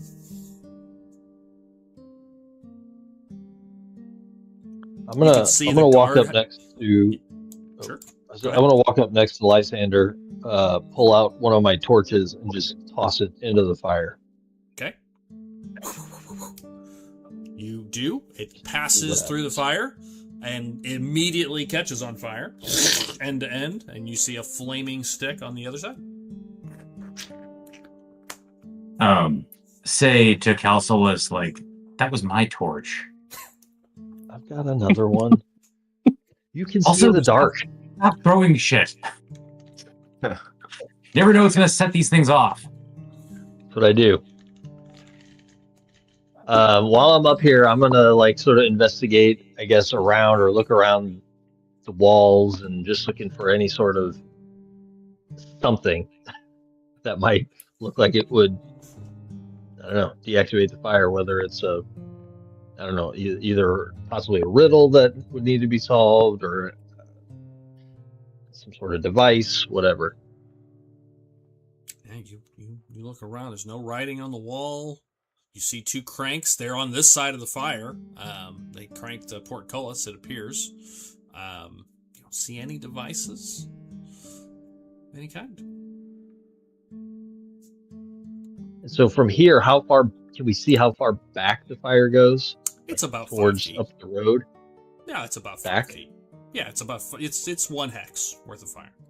It's a curtain. It's a curtain of fire. That was the best description I can do. Just cast. A thin layer of fire behind the portcullis. Keep walking forward, man. Okay, you're 10 feet away. You tell me a number. Move toward it until I hear something click, and just keep my wits about me, and like something click, something start moving, Okay. a voice. You see You burn Councilus alive. walking to the fire. And this becomes almost a shadow in the bright light. Drew, you are Elsolus did not do that. I'm sorry, Lysander. Lysander, you are 1 feet from it. You will have to make the statement, I'm walking into it. I won't do that for you. Walking into the ball of fire. You are 1 It's feet away moved from up, it. though. There's a pathway, right? What's that? No. No. It is. You said in it the moved pathway. up, like it's open, right? port- Portcullis moved up. portcullis Fire is roll still moved there. up. The fire goes up to the roof. Oh. Okay. As soon as I get close, just misty step to the other side of it. Okay. Drew, you misty step to the other side. You are on the other side. When he does that, I am I have to go check the gonna rules here. try. I gotta check the rules real quick. Hold on. Okay. There are rules here.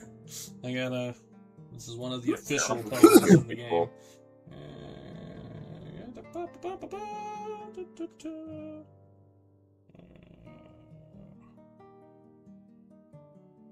Okay, yeah. Yeah. I think you're good. You're on the other side. The gate closes and Uh. Lysander's head comes rolling back out. That's- He chose. when he does that, my eyes sort of light up over my hand, and I close it, and I try to use thaumaturgy to douse the flames. No effect. Okay. Too big. I figured, but it's worth a shot. Now that I'm on the other side, do I notice anything else? Yeah, what I was starting to describe there, and yeah, you see, I mean, it's just a giant gatehouse still. You can see very clearly the other, this tower that sits behind it. There's a door that leads into this tower. I need you to make a perception roll again, this time not with disadvantage, because you're not looking through a fire. Oh, yeah. 23? 23? Drew, as you get over here, get your bearings, you see the fire, you look around, you can see what looks like multiple sets of footprints, relatively fresh in the snow. And it's enough that there's, again, little bits of snow and what have you. You wouldn't think that footprints would last very long with a 23 in this light of snow, at this point. You can see pretty clear footprints moving to the left into kind of up onto the wall, like itself, like up into the hillside. And you can see footprints moving towards the door as well. It looks like a bunch of footprints moved left and right, kind of like in a scatter almost. You can see it looks like just many directions, but some going towards the door of this tower and some going towards the mountainside. I didn't expect you to walk right up to it. He's not going to walk all the way up, is he? No. Do you Oh, God, scatter. see anything on that side that might put the flames out? Like anything on that side of the wall? I described everything that's unique that you see, Drew. Not unless you think snow will put it out. Maybe. It says through the He fire. just starts shoveling it. So they were okay. So thinking about a gatehouse, there's obviously towers to get up to the top of the wall, correct? There is no stairs, no ladders. It is a solid stone wall with a carve out in the middle for the portcullis. So, you've got about a 10-foot open, space underneath it where the portcullis sits and this curtain of fire remains. Does the fire go past the doorway? Like, no, it's like right in the doorway. If you go, it's like literally as soon as he's on the go other up side and over of it, the wall. you could go up and over the wall. It appears. If you could somehow climb a sheer wall, yes.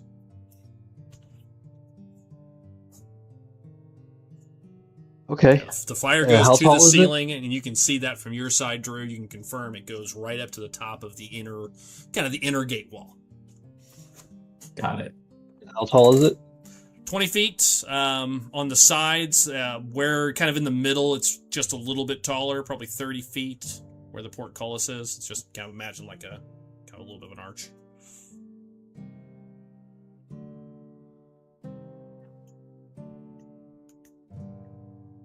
Okay. All right. Well, I feel like. Hold on. Hey, Drew. Okay. As you're standing Yeah. there, what are you doing? Are you kind of just searching the wall? Is that where your focus is right now? No, because you said there's really nothing on the wall for me to It's search. it's a stone wall. I mean, you don't see any So, writing or devices. Once again, Yes, once I see the footprints, I would try to kind of blend in with the wall, or just kind of hide, I guess. okay, like partially in the doorway of the gatehouse. Yeah. Like in the So near there's the a fire. gatehouse. I mean, it's where the portcullis is. There's a small space where the portcullis, where you'd be undercover. I see. Where the fire goes up to, basically to the roof. Okay. Yeah, do that, and just kind of keep watch, I guess, on anybody coming around, because fresh footprints. Yeah, okay, so you're watching to the north then. You're kind of watching Yeah. the other side, not where your group is. Drew, as you don't see any movement at current. As you're looking around, you don't see anything there. You see the footprints. Everything's kind of eerily quiet as the wind's blowing and again crackling of the fire right behind you. You could roast some marshmallows if you wished. But as you're kind of looking and keeping an eye out, you do notice something. Up in the mountains, kind of north of you, where the mountain really starts to kind of take elevation, you can see a large creature has come into view. It kind of comes around one side of the mountain peak. You see a large bird fly kind of up over the mountaintop, and it's making like an arching circle around it currently, very slowly. It's huge. Okay. It's not flying towards you or anything. It looks like it's like circling the peak, if you kind of imagine. It just came into view. Got it. As you wait. All right, Doug. Yeah. Everybody else do it? Yeah. I'm gonna tell Roderick. I'm like, hey, let's just go over this stupid wall. What do you think? I can probably do that. Well, I'll do it. What I'm thinking is I'll go over, drop a rope, and then you guys can just sort of Batman your way up the side of the wall. Cool. Okay. And then I activate jump spell. Go up to the wall. Drop my rope from there, then drop down to the other side, and essentially have Roderick hold one side while I hold the other. Gotcha. All right, so you're leaping up to the rooftop. All right, so you activate jump, leap up to the top. Whereabouts are you doing this? In the middle, to the left, to the right?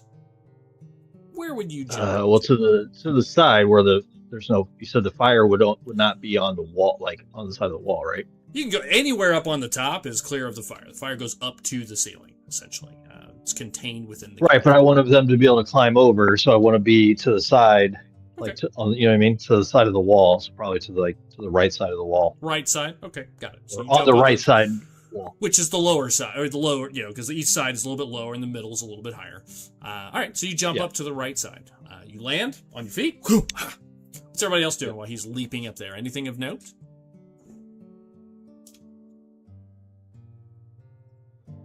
Grab the rope and anchor it? I don't know. I'm not there yet. While he's jumping, you guys doing anything? No. Watching? Okay. Yeah, I don't think so.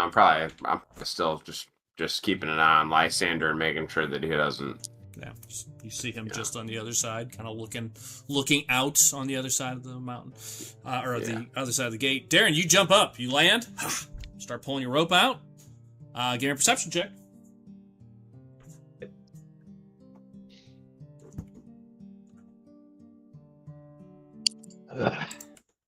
Be a 10. Another shitty roll. Oh my shit! All of a sudden. Everybody on the ground, give me a perception roll. Not you, Ethan, since you said you were watching Lysander. Fair.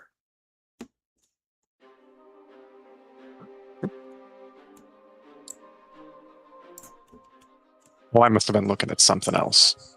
You're waiting for the rope. Yeah. Yeah. Where's Fumbled it. Well, I must have looked at him. Jeff, you want to give me a perception check on the ground there? Oh, I guess we're gonna have base there too, right? Oh yeah, I've heard Faithless, you. yeah. God damn! I'm gonna stop rolling. Okay. I'm stuck in 2 in a row. Both of them flirted with that 20 side too. Yeah. Jeff may have stepped away. I'm just gonna roll a d20. 13 in his perception. Let me pull him up real quick. Pretty high. Yeah, it's usually pretty high if I remember correctly. My campaigns. Didn't have him up yet.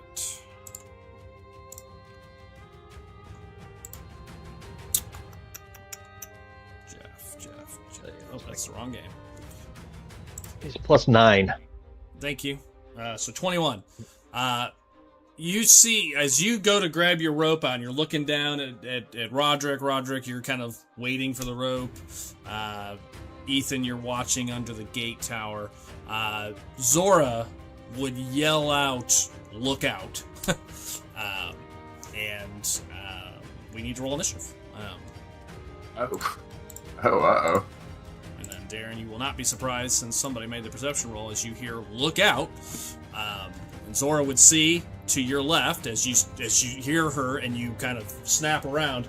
You see the rock is moving towards you. You see the stone is immediately, as soon as your feet touched, the stone kind of dissipates. That's what Zora would see. Kind of all in an instant, the stone just kind of like almost like a mirage, sort of like kind of pulsates back, and the rock just steps forward and reaches its talons at you.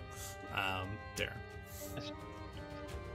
All right, so let me pull this up. I was not sure where this was gonna go. Well, Drew figured out a way to get through without setting off the thing. Fortunately, it doesn't work for Ethan. everyone. Oh shit! God damn! Rivers 3 Rivers twos in a has row. advantage. You might want to Man, we're why don't all you the block. refresh Okay. your page, Darren. Do a refresh, and you can re-roll that. God damn! Roll check. Advantage on initiative rolls? Yeah. Yeah, from the I keep forgetting if anybody's standing next to me with the battle axe of warning, I get advantage on Better. Ooh, 15, 15 19. faith. Another 2. God fucking damn! Nice. Maybe this is Change maybe the this is- dice. Seven Change dice. the dice. That's like I rolled 15 on mine. Faith was another 2. Zora rolled 22. Lysander? I got You got like a 9 or something like that. I can't remember. It didn't come over. A 7. I got Oh, 7. 7. For some reason it didn't come over. I don't know. I see it. Okay. Alright. Boom. Do. Okay. Wow. Okay. That's 18.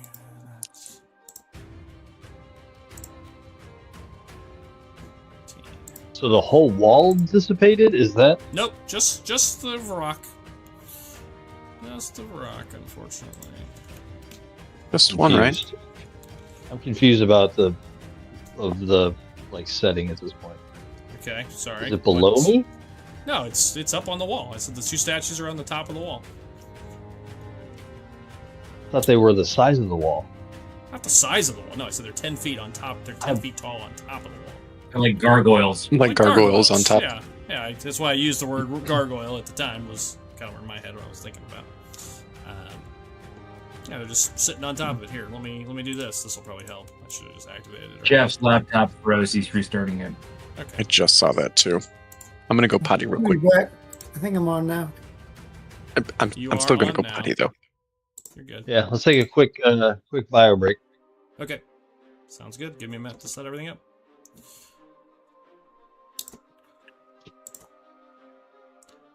Vision. Enable. Sure. Yes.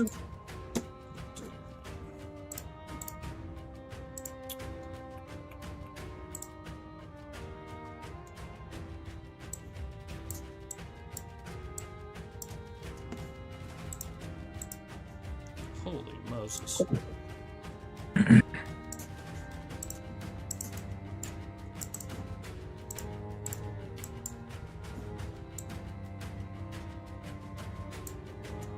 Lord.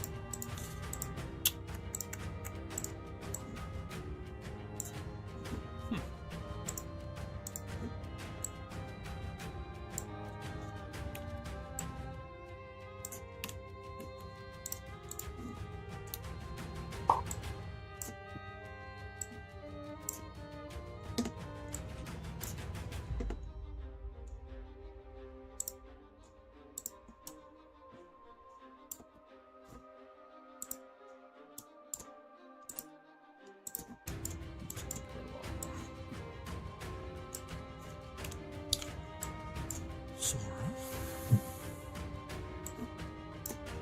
3, 4, 5, and Faith.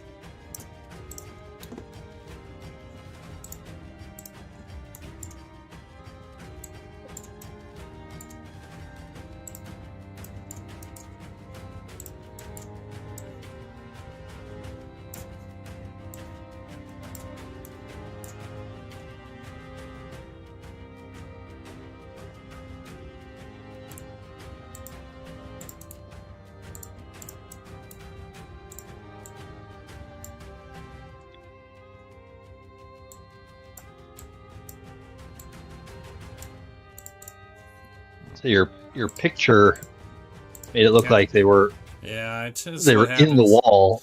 Made my my attempt at throwing a quick image to be cool probably screwed that up. It's my fault.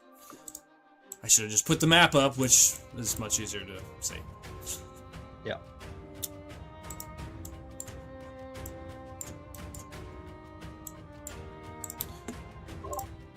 Lesson learned. Give it 1 minute for everyone to get back. So are they both awake, or is it just the one? They both are awake, yes. You broke the curse, the trap on it, by trying to bypass the portcullis. I was debating, it says if they attempt to bypass. I was like, well, Drew didn't technically bypass. He went right through the middle, so that feels like a fair way to do it. Well, if that's the case, then I'm pretty sure like anything we would have done would have constituted bypassing. Right, I was just say that technically I would say he did bypass it by. Yeah, he went through the middle though. As far as I'm concerned, he went through the fire, so just didn't take damage. Iffy.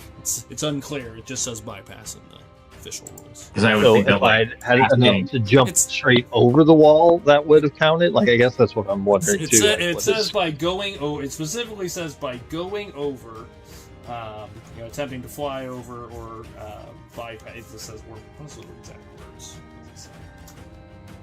Circumvent the gate by flying or climbing. It specifically calls out those two words. Gotcha. I didn't do either. I jumped. Now we're split. I mean, you climbed up on top. You just did it very quickly. I jumped up on top. I did not. Well, then Roderick or Rivers would have. Yeah, it was gonna happen regardless. But no, I think the act of jumping on top of it is what it was going for. talk to wizards, not me.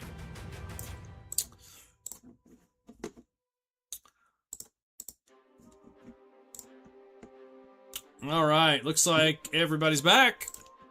So we will jump in to the encounter officially. So I find it. Rivers, you're the first to react, interestingly enough. Alrighty. As this thing starts to reach over towards Calsolas, Zora yells out, look out. You are the first to react. And they are, yeah, okay. Alright, I'll ignite the Sunblade. Yep. And I'm just gonna, I can step up, right? Like, are they on the pedestals, or can I get up to them? They are, but they're 30 feet up. I mean, they're on the wall, so they're at the top of the wall. Yeah. Oh, at the top. Okay, yeah, alright. Shoot. Clear shot with a bow from here? Definitely. If you step back, yeah, you could absolutely. As this thing is swinging over at Calsolas, there are two of them up there, but both are moving. Go ahead and do that. Okay. Because the rope's a no-go right now, right? Calsolas, I'll let you describe it. Yeah, what would you do as you, kind of pre-combat here, as you hear look out? What would you do with the rope? Would you continue holding it? I was pulling it out. Yeah, correct. So I probably would have been like pulling it out, look up, it's like shit, and I would have let it go. I'm holding it, but I would let the, let the bottom of it go. Yeah, let the bottom go. You're holding one end and letting the other side go. Yep. Got it. Yeah. There you go. So there's a rope. Currently, if Calsolas can hold your weight up, I don't know. Yeah. It's a good question. It is a good question. He's rolled nothing but twos. So there's a spoiler alert here for. Very true. Ethan, what do you want to do? I feel like I should climb up, so I'm gonna do that. I'm gonna still shoot twice and then climb up. Okay, so you take two shots at the one closest to Calsolas or the other. Yeah, the one closest. Okay. So I'm gonna let's see pop over here, fire these off. Tunk, tunk. Here we go. Oh dear. A 9 on the first one. Goes wide, plings off of the wall. There we go. And a 23 on the second. Clips its shoulder. Okay, that'll do 4 damage. Got it. Is my vicious longbow not attuned or something, or do I just suck with longbows? I think you just suck with longbows. It's a dexterity. Damn. Weapon, so. And then that'll do that'll reduce its speed by 10 feet for the turn. Got it. Are you going to attempt to climb up? I am, yeah. Is that right here? Yep. So I'm only going to be able to get 5 or 10 feet up the rope, I guess, this turn. Okay. Because that's how much I had left. I agree. It's 20 feet to the top. Well, you were there. Again, this is, I just kind of randomly put you guys on the screen. So I'd say you can make it up there 10 feet away. You can make it to the top of this round, as long as you make your roll. So I need you to make a athletics check. And Calsolas, I need you to make an athletics check to hold this rope.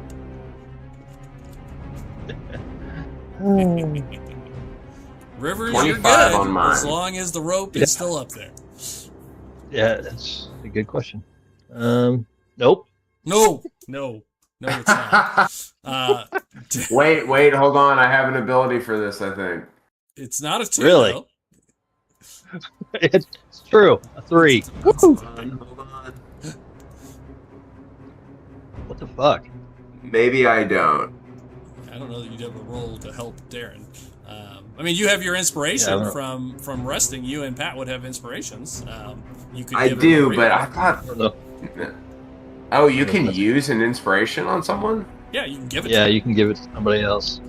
Oh, well, sure. Otherwise, I'm gonna fall on my ass, and I'm not gonna be able, and we're not gonna be able to I get don't up. think you 'Cause- even would have made it that far with that roll. You just pulled Yeah, it no. out of my hand. Yeah, that's exactly what. yeah, would but happen. like that kind of screws us, though, right? Because then the rope's not up there anymore. Yeah. So yeah, you go ahead, re-roll. You got this. All right. I don't know that it's going to be much better, but we'll do it. You got it. You got it. Fuck. It's still not. That's a 6. No. No. You What just. the hell? Yeah, I mean, Calsolis is the littlest person here. I love that the plan was you were going to hold the rope. That was great. I wasn't going to hold it like that. I was going to hold it from the ground and use leverage. Oh, I see. die. Leap over. I Change gotcha. the die. Yes. Yeah. I wasn't going to. Yeah. I wasn't going to stand up here and do it. Yeah, I got That's. I have a 16 intelligence. I wasn't going to stand up here and try and hold these. and a 9 monsters. strength, apparently. So yeah, you grab the rope, yank it, and yeah, just Darren, you can either decide to either let it fall out of your hands or pull yourself over the side. No, I'm going to let it go. Okay, yeah, you just I'm not going to let it follow. go. Yeah. Well, maybe you don't want to be up here with these guys. I don't know. Forced movement. Okay, so unfortunately, Ethan, you don't make it up the wall, and the Vrock is the next thing to react, as it did take a swing at Darren. It does with its talons. Darren, that is a 15. Assume that's a miss. Miss. Yep. Yeah. So it reaches out with its first talon, and then it reaches out with the second one. Just takes 2 swipes at you. Natural 1.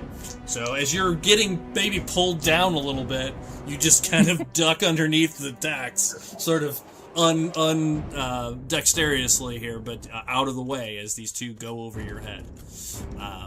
The other one's wings just sort of unfurl, and it flies down towards all of you and lets out a screech. Just lets out a this absolute, just breathtaking screech. I need all of you to make a con save, please. The 3 of you.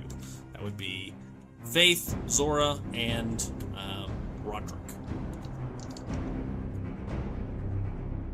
15. Roderick, you are not stunned. Ooh. Faith rolled a 21. Where'd that come from? Stunned. Zora, if you're back. But I rolled. Did not go. There it goes. Yep, there it goes. Yep, roll. You are 16. not stunned. Attempts to stun the 3 of you, and it does not take effect. You can see it looks annoyed. All right. After that, Zora, you're the next to react. Did it drop down? All right. Yeah, it did. Or It is it flew still down up? and screeched. Okay. It's in Sorry, the I didn't snow see in that. front of you 3. Yep. Just kind of squawking. Where's at the you. rope right now? On the ground. On the ground. literally, coiled up on the ground. I'm gonna grab the rope, activate my jump spell, and try to jump with the rope up to the gargoyle. Okay, so you're gonna run over, grab Yep, the rope, number 2. and then leap up there. So you then leap up to the wall with the rope. That would put you about there.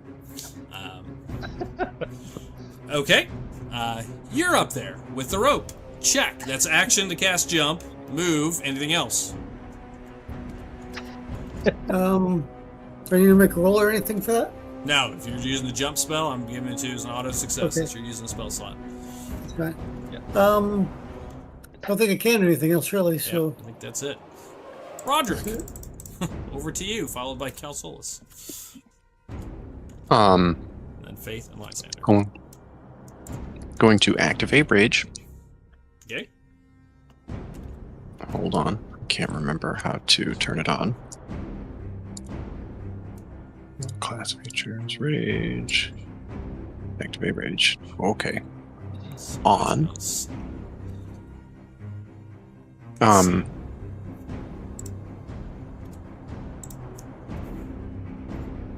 Zora took the other end of the rope with her. Yep. It's up at the top, currently. I was just going to attach it to my hammer. Zora, do you want to drop the rope? I thought we were trying to get it up to the strap.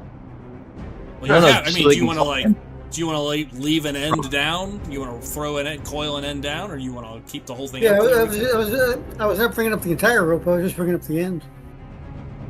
Yeah. Okay, so you just grab an end and jump up there. Got it. Yeah. So it's Right. okay, understood. So yeah, so the rope Zora is dangling might be down strong in enough. Zora's hands now. Roderick. I'm gonna Zora rip has her a arms off 17. if I try to. Oh, No, you won't. She's got I'm 17 stronger strength. than I look. She's a lot stronger than me. wait. Rippers was already there. Anyways, I'll wait for him. I'm gonna engage the Vrock. Yep. I'm gonna immediately throw my light hammer at it. Okay. And then I'm gonna do a charge hit, I think. Okay. Yeah, I'm gonna throw my hammer from distance, and then I'm gonna whomp him with the battle axe. Got it. Fired up. We got. Oh man, 15 for or 13 rather for the throw. The throw goes wide, ducks its head to the left as it flies past. And then as I'm coming up, say, dodge this. 19? 19 hits. Sweet. Okay. Let's do 8 points plus And what weapon are you using? the battle axe of warning. Got it.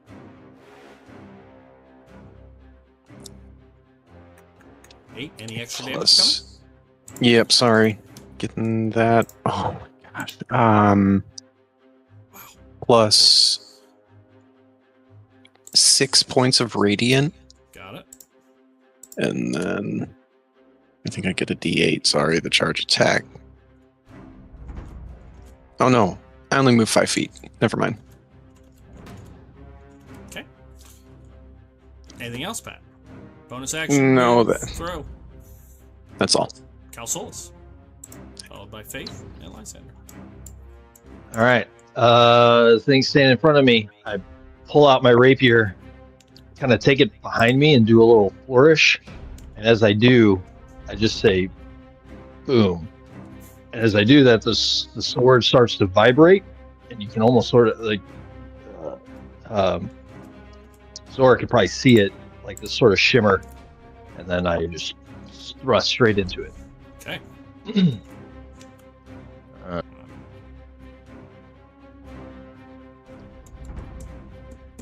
God damn.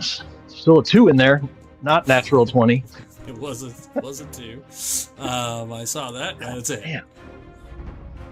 All right. This is a bunch of dice. So let's see here. Yeah, Start do it- with. Do it. Yeah. Give me the Yep. regular damage. This is a regular rapier, Yep. right? Yep. It is a regular rapier. Yep. Okay. Yeah, give me the So damage for that. start with And the sneak attack. 11 points of sneaking off, or of piercing Okay. off the top. Yep. And then Sneak attack. Next. another 6 points of piercing for sneak attack, Got it. followed by 3 points of radiant Got it. and 7 points of thunder. Got it. Jesus. Boom. Kaboom! Only make one attack, Right, but it's making it count. That's the idea. Yep. From there, stick it into it. Bonus action, disengage, and jump down to the other side of the wall. Okay. And yell for Zora, throw me the rope. I'm not going to throw you the item. Okay. You say, throw me the rope, and you leap down. Darren, give me an acrobatics check to see if you can reduce the falling damage. From jumping, using my jump spell. Oh, you have the jump spell on still. Sorry, you're good. Yeah. Forgot that was still on. Sorry. Just thinking about a magical item that I've given away a few times. It's just one quick jump. Nope. Yeah. You're good. You leap down, and yeah, ask him to throw the rope. Anything else, Darren? I mean, I think that's about all I can do. So yeah. Yeah, very cool. Faith. Faith runs up and starts pummeling the thing here. Got it. Yeah. She just starts swinging it. She just dive straight at it. First strike.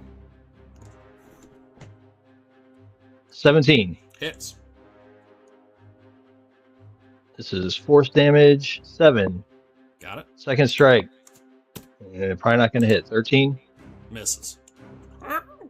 Third strike. 24. Hits.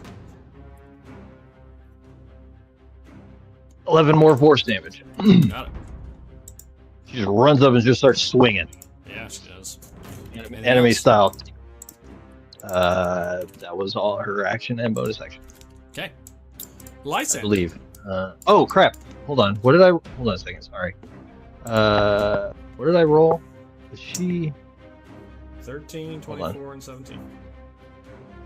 No, damage-wise. No, 11. What did she roll? 1d8 plus 5. Rolled a 2. Roll a 2. I'm going to re-roll the 2. Is that cool? Because she has... I Yep. forgot she has savage attacker. She sure does. All right, I'm going to re-roll the 2. The 7, essentially. Yep. There we go. 10 force So instead. three So 3 more. Got it. Smacks Yep. it 3 Okay. times. You can see the force damage is really pushing it back, and you can see it's really gets pummeled by it. All right. Anything else? That's it. Lysander.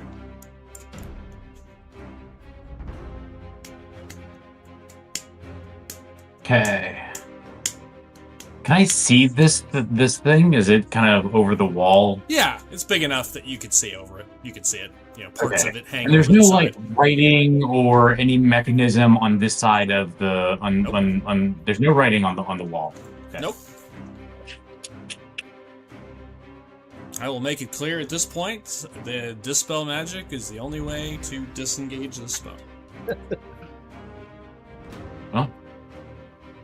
Or anti-magic. Uh, in general. Do not have that. didn't. You get to fight This is rocks, foregone or you confusion. get to take 6d10 fire damage on the way through. You get 2 choices there. Or try to climb around it and still fight rocks. Yeah. On the mountainside. Okay. Yeah, I guess we're just gonna have to shoot at it.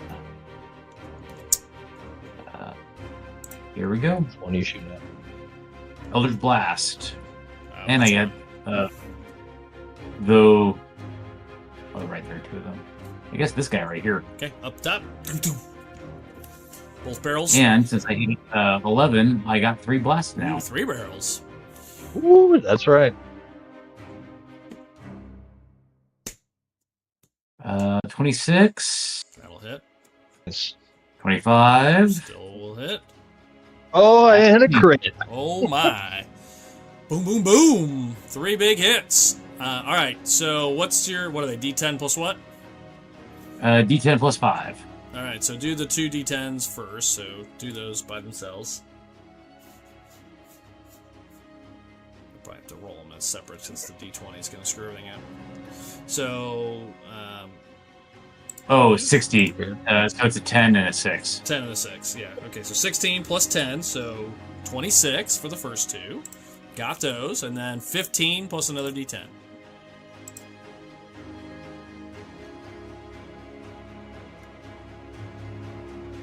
Ah, A Yeah. good one. 16 though, still like Yeah, 40 16. points of, still over 40 points of damage.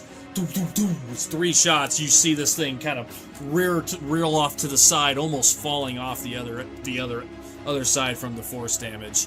As you see blood and guts, and you see bruises and feathers go flying as these 3 shots slam into it.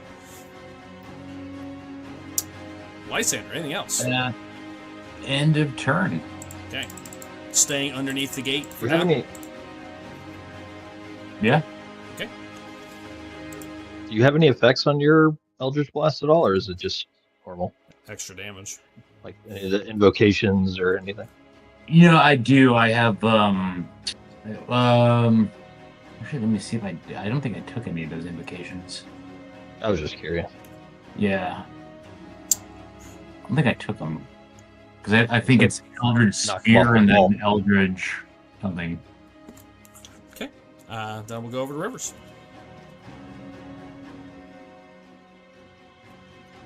Rivers.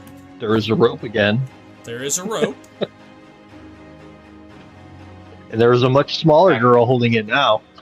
Second time's a charm. Much smaller and much stronger. Okay. I'm gonna go. I'm gonna climb first with the hopes that I can swing once I get up there. Okay. All right. Make a climb roll, both of you. You and or athletics, and Jeff athletics. See if you can hold the rope. Rivers, no problem. 21 on the climb. Once again, you're good as long as the rope's still there. Oh, that's 20. Boom. Yeah. She pulls you up, just like, There we come go. on up, big guy. Come here. Get up and see that it's Zora instead of Cal Solis. Oh, okay. Yeah, it all makes sense as you get up there. Yeah. You climb up without any trouble. Sweet.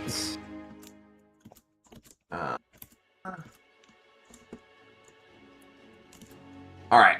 Cool. I am going to swing at this guy. Yeah, with my Sunblade. Okay. Oh, ouchie. 13? Misses. Farts. Yes, it does. But that's next turn.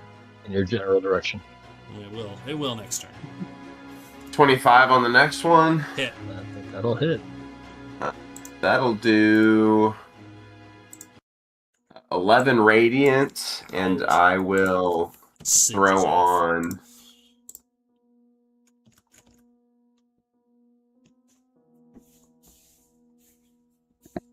See it burn off some of the feathers. Throw on a trip attack. Okay. Is it well? Actually, is it large or is it huge? It 10 is feet large. tall.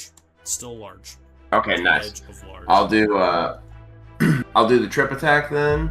Okay. And it needs to save on a strength save. Okay. Do extra So damage easy. too, right? Another. Yeah, and then I do a superiority die. I assume 11 is too low, and he's gonna get tripped. Sweet. Where's my superiority die damage DC? What would that be? It would should be. part of the trip attack. It'll tell you how to add it up. It'd be. What is that? It would. It's When probably you hit a around creature with 14 an or attack 15. roll, you can expend one spirit die and add the die to the attack's damage roll. If the target is large or smaller, it must succeed on a strength save throw or have the prone condition. But it doesn't have. I'll have to look for it. There's a calculation. It's like 8 It's plus probably 8 something plus 4 something. plus 4. Yeah, It's probably 4 plus 4 because your strength is 4, and your efficiency is proficiency's 4. Yeah, it's probably Yeah, 16. that makes sense. 16. Okay, Probably, alright, yeah. sorry about that. No, you're- The extra damage is 4 radiant. And it is prone. As you lightsaber him to the leg, take off part of his wing, he drops down, lets out a screech again, and it is prone. Unfortunately, it's the next Okay. skill, but anything else? Nope. What kind of sword is that? Is it a longsword? Yeah. It is, yeah. You got your Oh, sap on that too, so it has Yeah, I disadvantage do. on its attack roll. Disadvantage on the next attack roll. Thank you. Okay. I was trying to find your other thing and just stumbled on that. Yep. But yeah, it's So, as you do that, it stands up.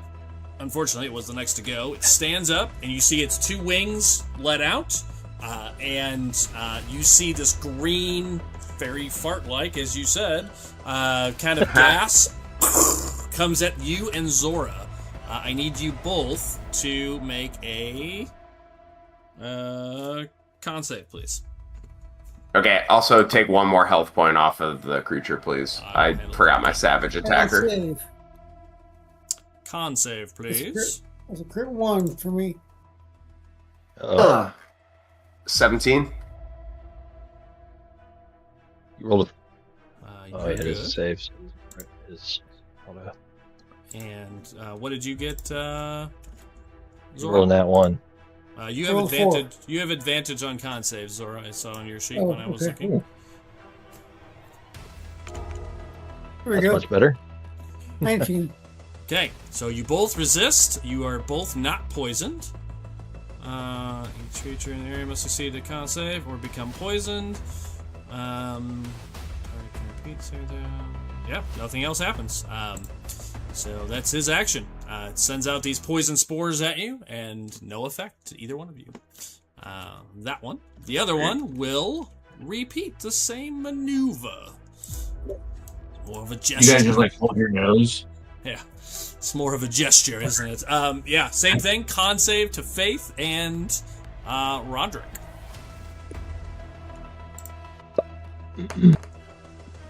Ooh, any 4? Blessed be. Nobody's gonna get poisoned. 19. Damn it. Yeah. All of a sudden, I'm rolling better. Everybody is immune to the poison. Zora, it goes over to you as that's their whole turn. Fighting. She's also resistant to poison anyway, so, you know. Would have been half damage. Yeah, you were. Yeah, you both would have taken half damage. It was ongoing, though, every round, but, you know, fine. Fine. So I'm up here next to Yeah. this gargoyle. Oh, wait. Never mind. I had the wrong thing on. She's not resistant. Well, I can reach. Good. Really doesn't matter at this point. So. yeah, doesn't matter. I can reach that thing with my Yes, you can. tentacle whip, right? Of course you can. Did you drop the rope before you do that, as I asked? I don't know if you Yes, I remember can or do heard. Okay. First be a reaction, I guess. Drop the rope. Yeah, You can just reaction drop the rope. All right.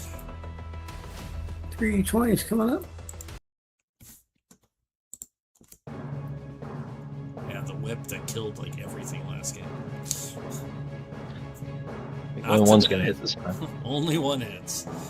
One hit. Oh, Is psychic damage. No resistance to that. I forgot to put my hunter's mark on, but I'll just do that next turn. So I'm fine with it if you want to activate it. Another All right. D6. So add a d6 for that. I'm fine with that. hunter's mark. It's where to go. Hang on.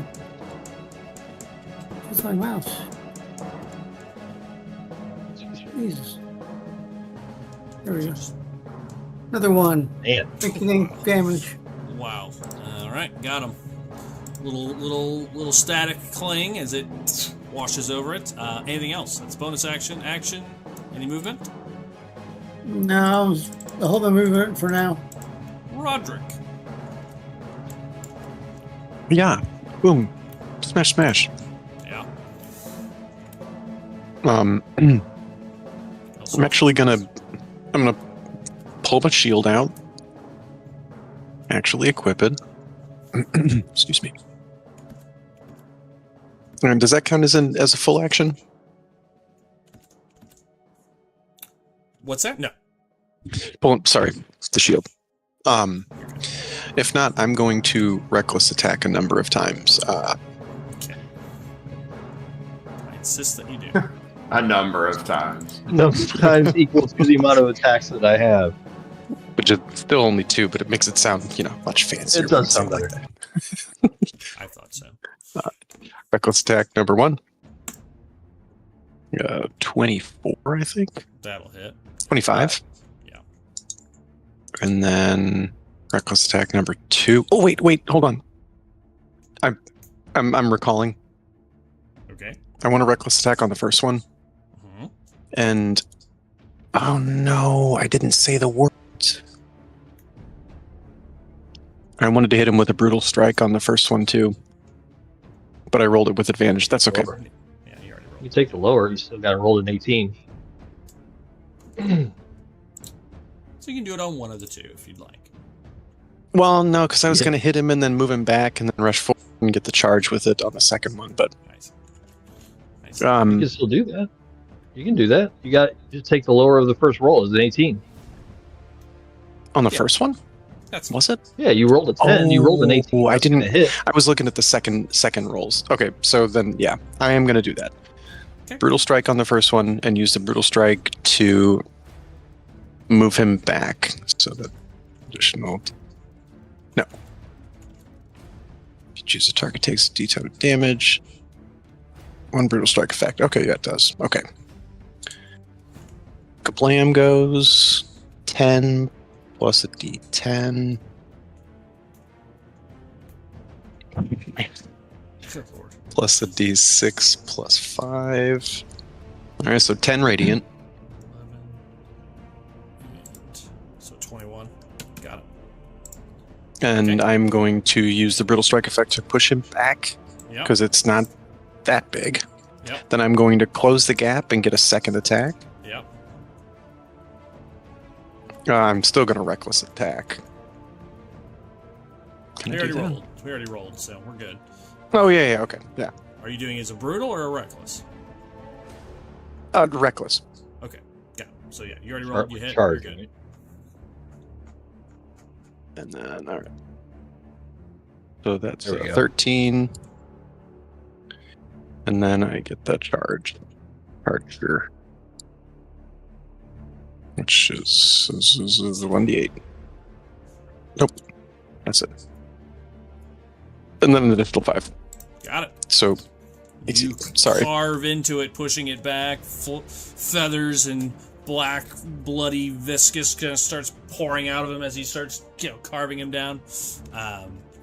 Okay. Anything else? No, that'll be everything. Calsolus. All right. I'm gonna look up at the one that's above me. Yeah. Put my rapier away. Open my hand, and as I do, a little ball of light starts to form, and I just yell, "Solaris!" Close my hand, and drop a bolt of holy light on its head. The one Okay. on top. Yep. Got it. Ugh, God damn. 21. Hips. All right. So this is all radiant. There's the first part. 14 and hold on. Where's the other one at? 20. 20 points of radiant. The one on top. Got it. This radiant ball slams into it, right onto its head, and you see it just rears back twice, shaking its head, and then it just falls down onto the wall, up on its back, and then the whole thing just sort of dematerializes, very just sort of kind of almost burns up, like it turns into ash. Nice. Sorry, guys. You're up on the wall and it's not there anymore. That's true, Okay. Common goal. but you have the rope. I do have the rope. I do have the rope, and I'm gonna hold it. And after I do that, I grab the rope, and I'm just like, Yeah, got it. This shit ain't going anywhere. Okay, Darren. Anything else? nope. I'm bracing in case they want to use it to jump. Or well, I know, Zora can jump down, but in case Rivers wants to try to climb down the rope, I'm gonna try. Okay, you brace. I appreciate that. At the end of Darren's Bracing. turn, you hear a voice yell out. Comes from behind you somewhere, Darren, and Lysander, you would see it because you were kind of in that place looking up and around. From the 3rd floor of the tower, you hear a voice and you see a face appear in the window. You see a almost kind of dark, kind of brownish skin with tattoos under the eyes, 2 red tattoos under the eyes and above the eyes, scraggly brown hair. You can see kind of animal skin robes on this person that's standing in the window. You see him appear in the window, and you all hear a, "Now, while they are distracted, this is our moment!" You hear this voice. And Drew, you hear yelling, like the sound of a war cry from the kind of hillside, and you start to hear lots of movement coming from somewhere up in the hills kind of northwest of you, kind of north and to the left, where you saw those footprints kind of move up into the hills. You hear that. So you hear that word, Darren. You hear this scream. And then well, let me look at this sheet here and make a decision. Debating on something for just a second. Yeah, we'll just go. Which you are a master of, Doug. Just go ahead and say that. What's that? Debating. Yeah, I am. It's true. It's true. Yeah, we're gonna go. Yeah, with this.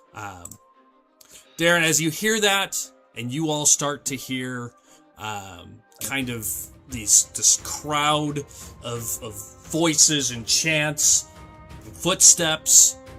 Darren, you hear a clap of thunder.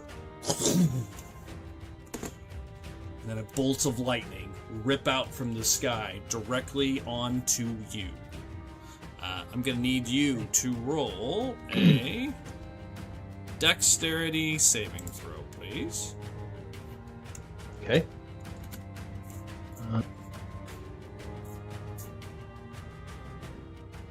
God damn. So 11. I can't roll above a 3 on what I need to roll shit on. I rolled an 11 though. As you grip the wall, holding this thing, you look up, looking at the rope, like waiting for someone to grab it. Instead, you see the clouds above your head sort of merge for just a second, and a thunderclap followed by a lightning bolt just rips down, hits the rope, kind of rips down the rope itself, down the wall, and slams into you for full effect. Yep. It is a lot of bullshit. 24 points of lightning damage.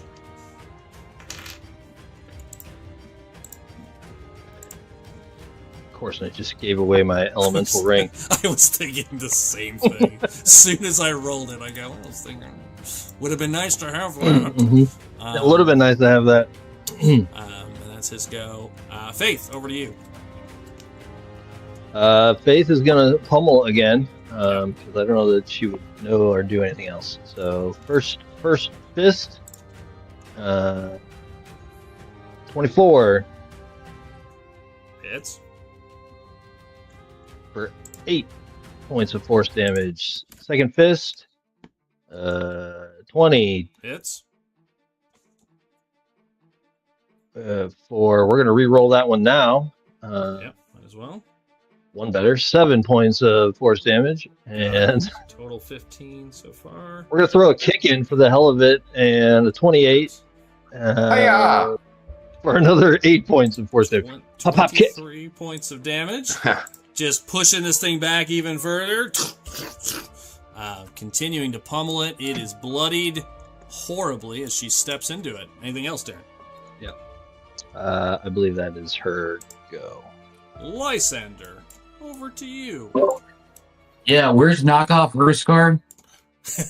No, he's knockoff. He's actually knockoff to Marcus, sort of, kind of a vibe. Somewhere between the two. He was up in the third window. You saw him there, and he stepped back after he cast. Aw, boo. Boo, yeah. People using cover. Bullshit. It is bullshit. It is bullshit. Where? How high up is he? It's on the third floor. The building is about 30 feet tall, so about 25 feet up. He was in the window? Yeah, he kind of looked at you, yelled out the window, pointed at you, and then stepped back.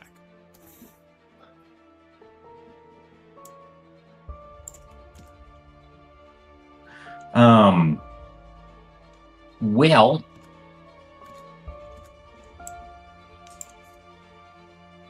can I shoot an Eldritch Blast through this flame, or is it too? Yeah, it's just a flame. I'm gonna shoot at there's a door at the tower, right? Mm-hmm. Yeah, it's right here. Yeah. On this side. Yep. Yeah. Okay. What I'm gonna do is I'm going to fire off a blast at the door. Okay. And we'll just, you know what? fuck this dude. We're just gonna shoot 2 blasts at the window that he was at. Well, I mean, the window's open. I mean, you can't. There's nothing to destroy or hit. You can't see him. No, but like, or the wall, I guess. Like, that was right next to it, trying to, like, blow a hole through the wall, shoot through the wall kind of thing. It's stone. I don't think, I would say an Eldritch Blast isn't going to be able to do enough damage, most likely, to blow a hole in stone. Let me look at the stats on a stone wall. I don't think it would. It is force damage. It is force Is damage. he in the window still, or is he not? No, he stepped back. He didn't stay in the window. No, he moved out. Moved back into the room. 5e... wall, AC, and hit points? Sure. There's probably a stat on that somewhere. I mean, you could. If you did enough damage, you could blow a hole in the wall. I've got the stats for it, officially. With yours, you do so much damage with yours, I would say it's possible. Yeah. I mean, Yeah, I'm gonna shoot one blast at the door to the tower, and then shoot 2 blasts. I guess if the guy moved to the right, I'll shoot him at the right side of the window. Okay, I steered you wrong. I will say a stone block that is 6 inch thick panel. I'd say stone wall. Yeah, it's gonna be at least 6 inches. 3 is gonna have about 90 hit points. Oh god, yeah, you're not gonna take that out. Oh no. I was reading the Okay, stats for a stone object. I read further down to a wall. It's gonna have like 90 hit points. And Okay, in that case, we'll just blow a hole in the door. Okay, first shot. Try to blow that open. Yep. Door has a much lower hit point and AC. Go ahead, roll hit. First attack, if you'd like to time these out. 14. 14 hits the door. Breaks armor. Damage. For Nice. 15 points of damage. How much? 15. 15. Let's see. AC of 15 hit points for a door. 15? I'd say you pretty much smash it. I would call it, it says between 15 and 18. Say it's not completely destroyed, but it's enough you could get through it. It's kind of like splinters. Cool. And then we'll send the other 2 blasts at the other, whatever the fuck this is. Rock. Yeah. Okay, good. 13. I don't think that hits. Goes wide. And a 28 hits. 28 hits all day long. For 14 points. Got it. Ow. See it drop to a knee, nearly destroyed, still up, but just barely hanging on. Lysander, any And then I'm gonna move into the door. Okay. Into the front. All right. As you get there, you can see that it is pretty much an empty room with a stone staircase. Let's see if there's anything on the first floor of this thing that you can look in. Oh, let's see. Guard tower. Guard tower. Ground floor. Character can force open the door. Well, we did that These are already. these druids we were gonna like fuck up earlier, right? Don't know. You see a cold hearth that stands across from the door, wind howling through the chimney, a stone staircase on the south wall. That's what you see. So it's just a stairwell. Okay. Goes up. Okay. We go up. Where do the stairs go? They go up. That is my turn. Okay. All right. So you just stay in the doorway there. Yeah. All right. Got it. I believe that's the end of the round. We got enough time for one more round. Are you the bottom? You are the bottom. Oh no, you're not. Okay. I'm the power bottom. Hello. Yeah, you are. Coming out of the hills, you start to see people start to come clear as they come around the far side and up down the kind of side of the cliff side. You start to see, dressed again very much like the man in the window, dressed in very druid-like clothes. I'm not responding to your statement, but you start to see these, dressed in animal skins, what have you, and the first 3 that come down are all carrying axes. Woodsmen. These guys are probably just going to work. Yeah. And Yeah. You are the work. So that's 5. We are the work. 10 to get down from where they were and out of hiding, and then it'd be... Well, they can only go 20 then, so 20 more. Let me double check their movement. Yep, only 30, so that's where they get. Boom, boom, boom. There's 3 of them. And then shortly behind them, you see 3 more with these axes come running down. That'll be 10 feet. 15, 5, 10. Shit must be over. Shit must be over. You guys are getting off work and just gonna go back and get some Z's. You just hear this scream, this just very primal kind of scream as they're all coming out with these large wooden hatchets and axes as they come charging at you. I would say those 3 are gonna hold where they're at. These 3 are gonna take dash actions and charge up to you. They can't do anything else, but they're gonna charge up to you this round. They will try. They will try. Alright, that's their whole go. They are at the back of the order. And that brings us to the top with Rivers. Rivers, as you're standing on the wall, lightsaber humming, you hear this thunderbolt come down, and then you see, now while they're distracted, now's our moment! And you hear these woodsman-looking tribal people come charging off of the mountainside, out of their hiding ambush spot, and just start running towards Lysander at current. All 6 of them. These are my people, dude. They really are. I changed my mind. I ain't gonna have these guys dash. I'm gonna have them go and dash to here. Rope? Have we flipped the rope, everyone? Rope. The rope I'm is holding down. it. He's holding it. zapped. He's smoking, but it's like a bad cartoon, just like Wile E. Coyote there at the bottom. Oh, so I am good to descend? Yeah, you can. Who's holding it on the other cool. side? Was Zora, right? Oh, Zora's holding it Zora. up at the top. Yeah, you're right. Yeah. Yeah. Perfect. So we've made a lot. Well, I will take advantage of that timing Slide and down. scamper down. Yeah, you can just kind of slide down. No roll needed for that. You can just kind of scamper down. I would Cool. say it's 20 down. You can pretty much slide, kind of rappel down for 10. Call it 10 to get there. Okay. Lysander, you got any crazy AoE spells? Yeah, I do. I got this all planned out. Don't worry about it. I got a whole That's what I'm bag of going tricks for this to- scenario. I'm going to close the distance Waiting. here, Doug. And I'm going to take one swing at that guy. Yeah. Here comes that. That'll be a 22 to hit. All day long. 7 radiant. Just in case I get an 8. Nope. So 13 radiant damage. Got it. And then for my second attack, I'm going to use Commander's Strike. So I'm going to replace one of my attacks and expend a die to direct a willing creature who can hear or see me to use its reaction to make one attack with a weapon or unarmed strike. Fuck, so he can't do a spell. Can't That cast the sucks. spell. Yeah. Well, then in that case, I'm not going to do that. Sorry, Drew. I thought that would be really cool. I am going to swing again. 19, or 16, sorry. All day long.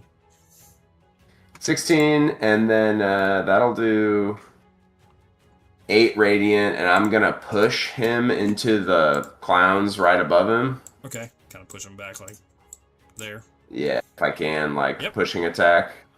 Would you like to kind of move forward with him? Perfect, Rivers. Yeah. That is perfect. Like, Should I move forward with him, you Lysander? should not move forward with it. yeah, I think I'll stay. Okay. Probably see Lysander's Stay back. hands Stay back. crackling and just stay for a second. Yeah, you swing the lightsaber at Actually, him, send him back. I'm gonna step right here next to Lysander. Got it. And that pushing attack does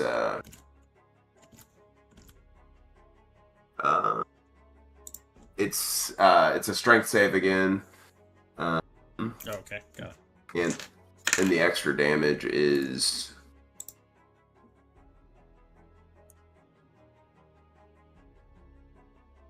5 more. And you carved into him. Got it. And he does get pushed back. I had a 15. Sweet. Just barely. Yeah, you carve into him, sending him back, sprawling backwards. Anything else, Ethan? No, that's it. All right, the Vrock, hurt heavily, will take a swing at each with its talons. Natural 1 against Faith. Roderick, natural 22. Doesn't hit. No? You got Jason's Oh, yeah, stats, it doesn't. Or is that a hit? Jason stats. Sorry, yeah, that's a Okay, hit. got it. That is a hit. Is it a crit 22 or just a 22? No, it's a 20. 22. Okay. Their plus is much higher than 2. No. I'll just say natural 20 if it's a crit. All right, he slashes into you. Ow, these things don't feel good. You are raging though, half damage. Wow, I bottomed out. 6, half to 3. Fine by me. That was on 2d10, and there's a plus involved. Yeah. Just nothing as he weakly slices at you. Can't connect. Zora, over to you. We'll try the old rod again. On who? Yeah, I don't think. you're all by yourself up there on the wall. I Yeah, blinked it was just done. you up on the wall. Hold on. All right.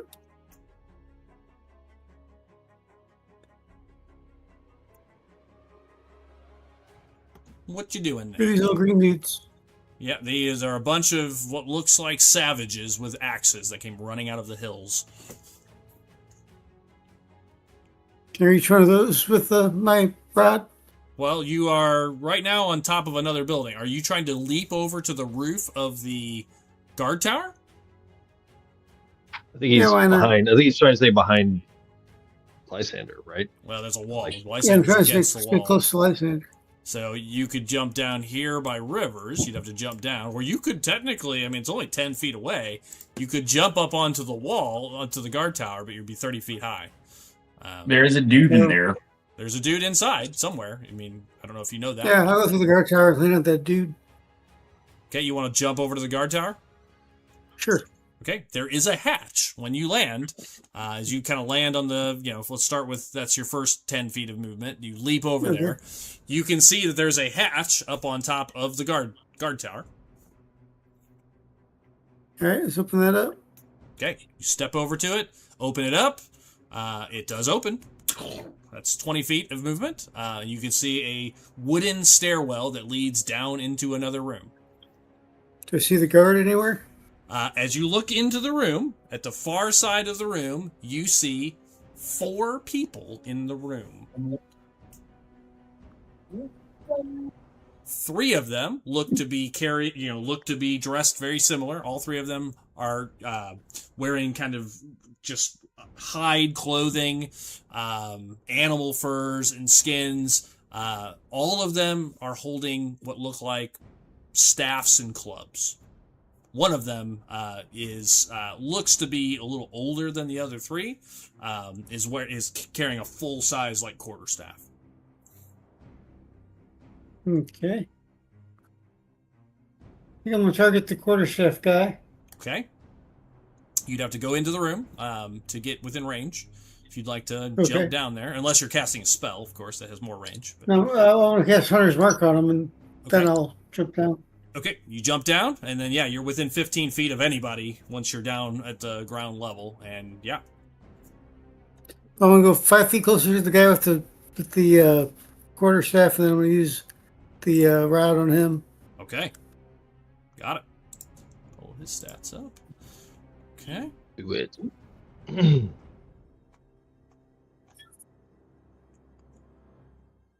Not great. Well, that's not bad. uh, The first one definitely hit. definitely a hit, a miss, and a miss. So, 15 and 16. yeah, 1 hit. I will tell you now, his It's AC decent. is 17, just missed. There's D6 for the one that hit, and then D6 for the hunter's mark, right? Yep, 2d6. And that means I gotta make a con save. That's nice. The spell he's holding. It's on 1 5 damage. Well, yeah, it's 1 damage. Shoot. What's that? It's 1 damage. It's all 1 Good damage. attack. Only 1 hit. It's the damage from the hunter's mark and the regular one. I guess it's 5 points. Got it. I'm going to take that off of him. All right. Damage. Got that. And let me make a con save. What is this con? That's pretty good. DC 10. Wow. Failed. That's a 2. Call lightning is off. Son of a biscuit. Okay, yeah, you zap him just enough to snap out of it, and Darren, the dark clouds over your head start to part. Zora, anything else? Good hit. That's all for me. God bless. Natural 2. A 2. A lot of twos tonight. Yeah, fuck the 2s. All right. Unfortunately, Jeff, Yeah. the next person to react is everyone in that room. All 3 of these clothed men start angling towards you. Let's see. This is going to be really kind of funny. So what happens, they're going to do this sort of in order, trying to kind of direct you towards the window. The first one steps up to you, puts his hands very like Sudoku style towards you, and he's going to cast a thunder wave at you at level 1. Oh boy. Actually, wait a minute. This is sweeps out from you. Each 50 cube originating from you must make. Yeah, so it's gonna be out towards you. So you see him kind of step behind you, and they're gonna try to knock you out the window. We need a con save, please. Con save. I believe it's con. Genghis con save is. That was a better number. 11. 11 is a fail, so that'll be 2d8 thunder damage. Did you all hear this thundery clap in the room above? It's 9 Doesn't that go in points. all directions? It does go as a cube. It's a cube emanating from you. So what I'm gonna do, just to make sure, kind of how this is gonna. Is that guy is low run to Marcus because he's brought in all his friends? Well, no, thunder wave goes out in all directions from you. The cube. Let me double check. How does the code work for thunder wave? Let me double check it. It's a 15-foot cube from you. Yeah. So you can put anywhere on a face of the cube. Yeah. So what this will look like, just to make sure, you can kind of imagine this. Let me do a cube, 15 feet. Well, It's hard to see. Where is he? Yeah, I gotta put them all on the board. Yeah, they're hidden because you guys can't see them, but Jeff can. So, hang on. All right. Okay, so we make them all visible. Boom, boom, boom. He stepped up. All right. So the question is, can I hit a cube without hitting them? Because that's their plan. 15 feet. He was all the way at the back of the room? Yeah. The main guy? Yeah, he stepped back. They were... Well, son of a biscuit. How to make... They've changed all the shapes. I can't...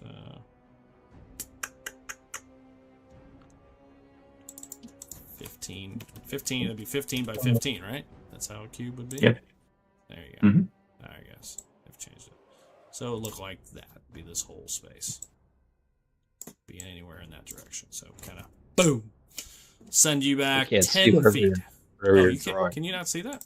No. They've changed everything. We got a new boundary and everything is different. Hang on. Appearance. There we go.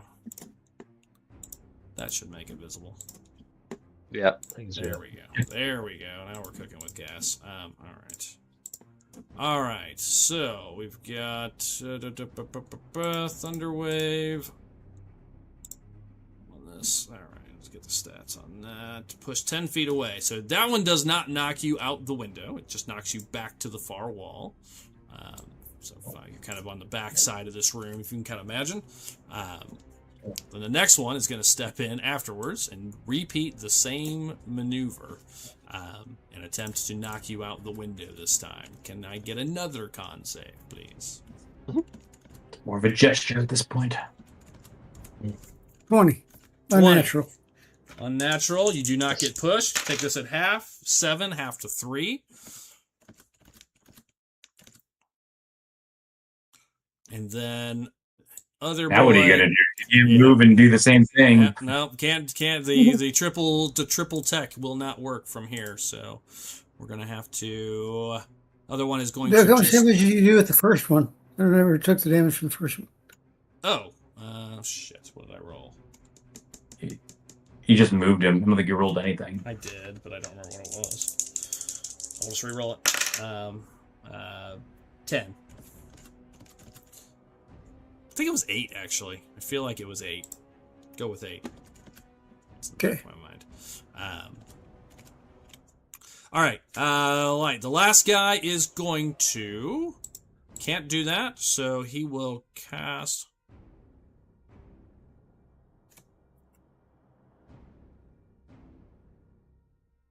Oh, yeah, that has to be 2 different turns. That's no fun.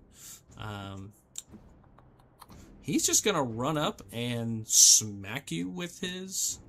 actually, he's going to make a spell. He's going to cast a spell. No, that hits everybody.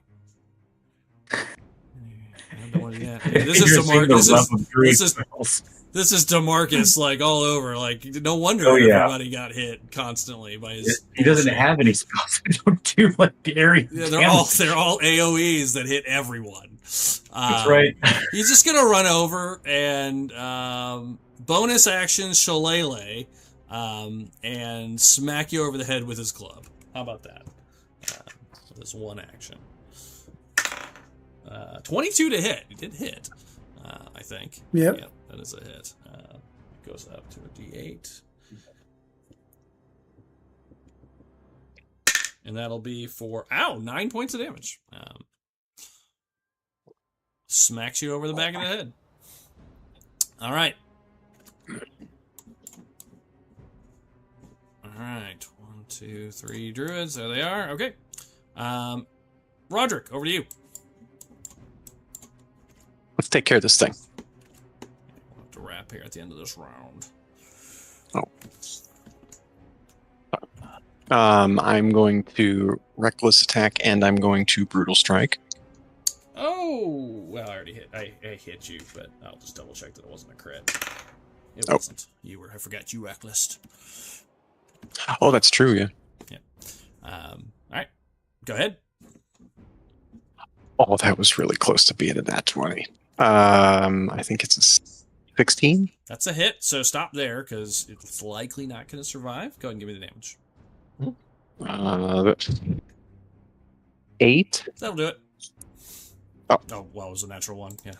It had 7 hit points. Yeah, you cleave it, you step up, cut its head off. It drops. Oh, that feels good. Okay. Still can't get over the wall. Yeah, there's a rope there. You can. The rope's there. Oh, wait, Zora I'm left. braced. Zora jumped off the side of the wall. She did. Yeah, but I'm braced. She dropped it, though. She dropped it earlier. Yeah, so it's just... Does it go all the way over, or is it... Oh, okay. Yeah, it does. It's all the way over. It's 50 feet, yeah. And I'm braced against the wall. Yeah, you can climb up. 50 feet, yeah. Yeah. Speed is... Well, what's... Is it... That guy? Yeah, you can get up there. You can climb all the way up if you want. Roderick, you should probably throw Faith over first. I was gonna, yeah. That's first. Tell her, come on. Yep. Sounds like trouble over there. Try to get over to the... I guess Faith has a 20 strength, by the way, Yeah, so... she'll have no problem. Oh, yeah. Yeah. Okay, we're both gonna... All right, cool. And a 20 dex. Yeah. She has no problem getting over the wall. She'll be up there much faster. There's a good chance that she has, enough... Let's not get ahead of many ourselves. 2 Darren rolls, but we'll see. All right, so you're running over. Do you want to start climbing up? You can climb over the wall this round. You've got enough movement, Pat, if you want to. Yes, yeah, I will. Okay. All right, so I'm going to move you up there. make Actually, it I half- want to climb up to the wall. I actually want to jump over onto the top. Okay, got it. What? Athletics. Okay, athletics for both of you. Darren, yours is an advantage. And the DC is... It says I have advantage too Because because you're raging. I'm Yep. barbarian. 17. Yep, you're good. And as long as Darren doesn't roll less than an 8, Can I, he's good. can I, as I'm, since I am definitely preparing for this, can I give myself guidance? Sure. Why not? I feel like I need it. Pray that you can hold rise. You see Oh, yeah, Roderick I rolled two going. nines. I rolled two nines without the advantage. You start I rolled- praying because I rolled- Roderick is running towards the rope. You're going, oh fuck, this ain't good. But I just stopped praying. Hold on. 11. Another one. So 11. Yeah, you're good. So because you're braced, otherwise the DC would have been Yep. 12. You technically wouldn't have made it, but you're braced. So I brought it down to 8. Roderick, you climb Yep. up. You make it to the top of the wall this round. You are at the top. All right. After Roderick, that's action, bonus action. That's action move. Any bonus action, Roderick? No. Oh, I forgot to grab my hammer. You did. That's okay. It's just in the snow. Dang. That's okay. I'm alright. Yeah, we'll stay. Cal Solus, over to you. We keep going? Am I at the top of the order? No, you're at the bottom of the order. What? So you- No, Castle. I'm not. Faith is at the bottom of the order. Yeah. No, I am. Lysander is the bottom. Either way, you are not Oh, at the I top. thought of we the were. order. Okay. You're in the middle. Okay. I thought we were. I'm sorry. I thought we were stopping before. No. Okay. you're good. Got it. Okay. So I see Roderick climb up. Yeah. Yeah. Okay. I said, hold on to that rope, and then I let go of the rope, Okay. pull out my rapier, and jump into the window. You're gonna jump up onto the 3rd floor. All right, you got Into the window. Yeah. Yep. All right, so you're up on the 3rd floor. Boom, you leap up there. Okay. All right. So I see all these 4 druids. crazy people. 4 druids. All right. Can I tell which one did what? Actually, you know what? I'm just gonna. I see these guys going here. I'm just gonna run straight up towards the first one here, and just go ahead. Same thing. Boom. Attack that guy. Okay. Where is there it is. All right. Much needed. Holy 27. Okay. All right. Here they come. Yeah. First part. You can give it all to me. You just write it all up. I don't need it separate today. 12 piercing. 12 piercing to start, followed by another 7. So 18 piercing, Okay. followed by 7 radiant.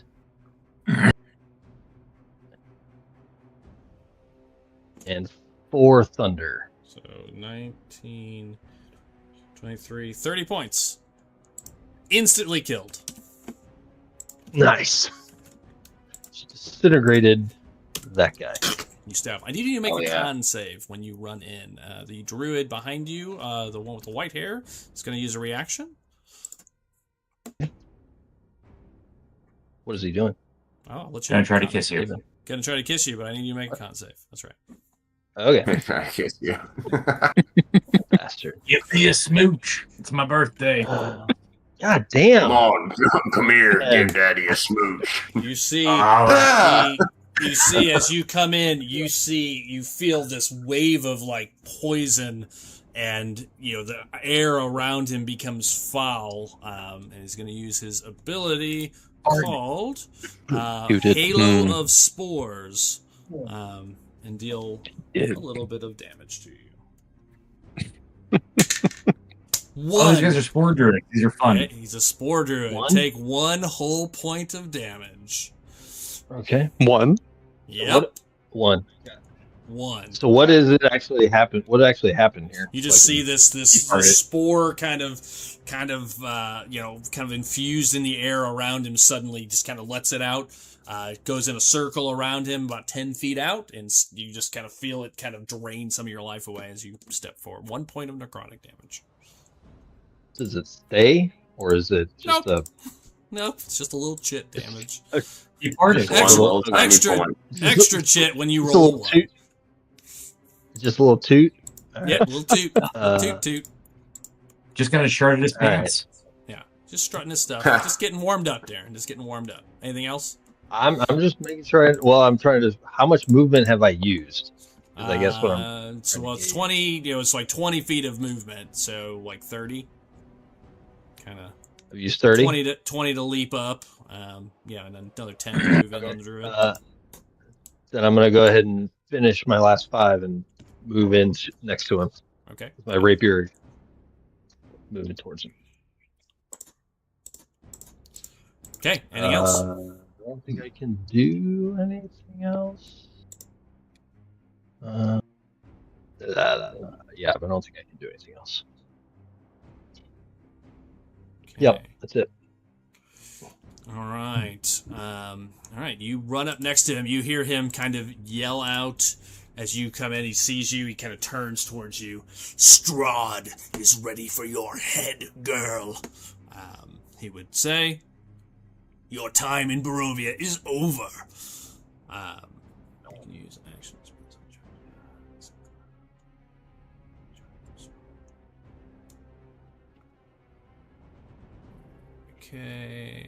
Okay, just double checking some. Roger told me I should be a melee character this round, so that's what I'm doing. Okay, good for you. Nice. All right. I mean, I did just delete one guy on a single shot, so.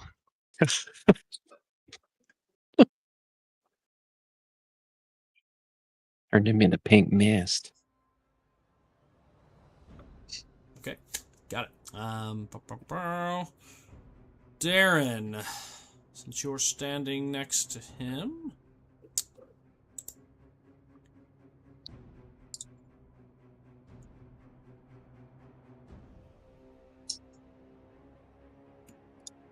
I'm just reading a stat here real quick. Yep, nope. Wow, so many spells. He is going to... I think we're just going to repeat what we did. First, he's going to use bonus action. I need you to make a con save. What's the con save on this one?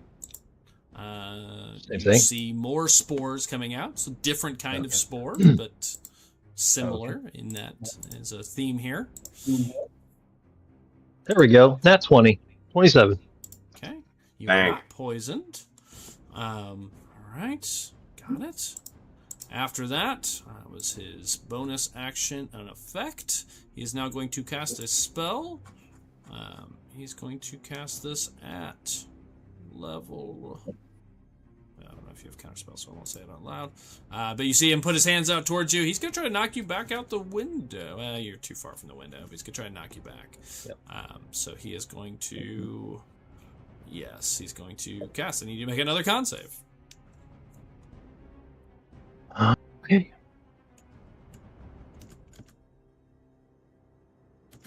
That'll be an 18. 18. You save. You do not go back. It's like half damage. Bang. 2, 3, 4. 4, 7, 11, 12, 13, 14, 15, 16, half to 8. I am going to... Hold on.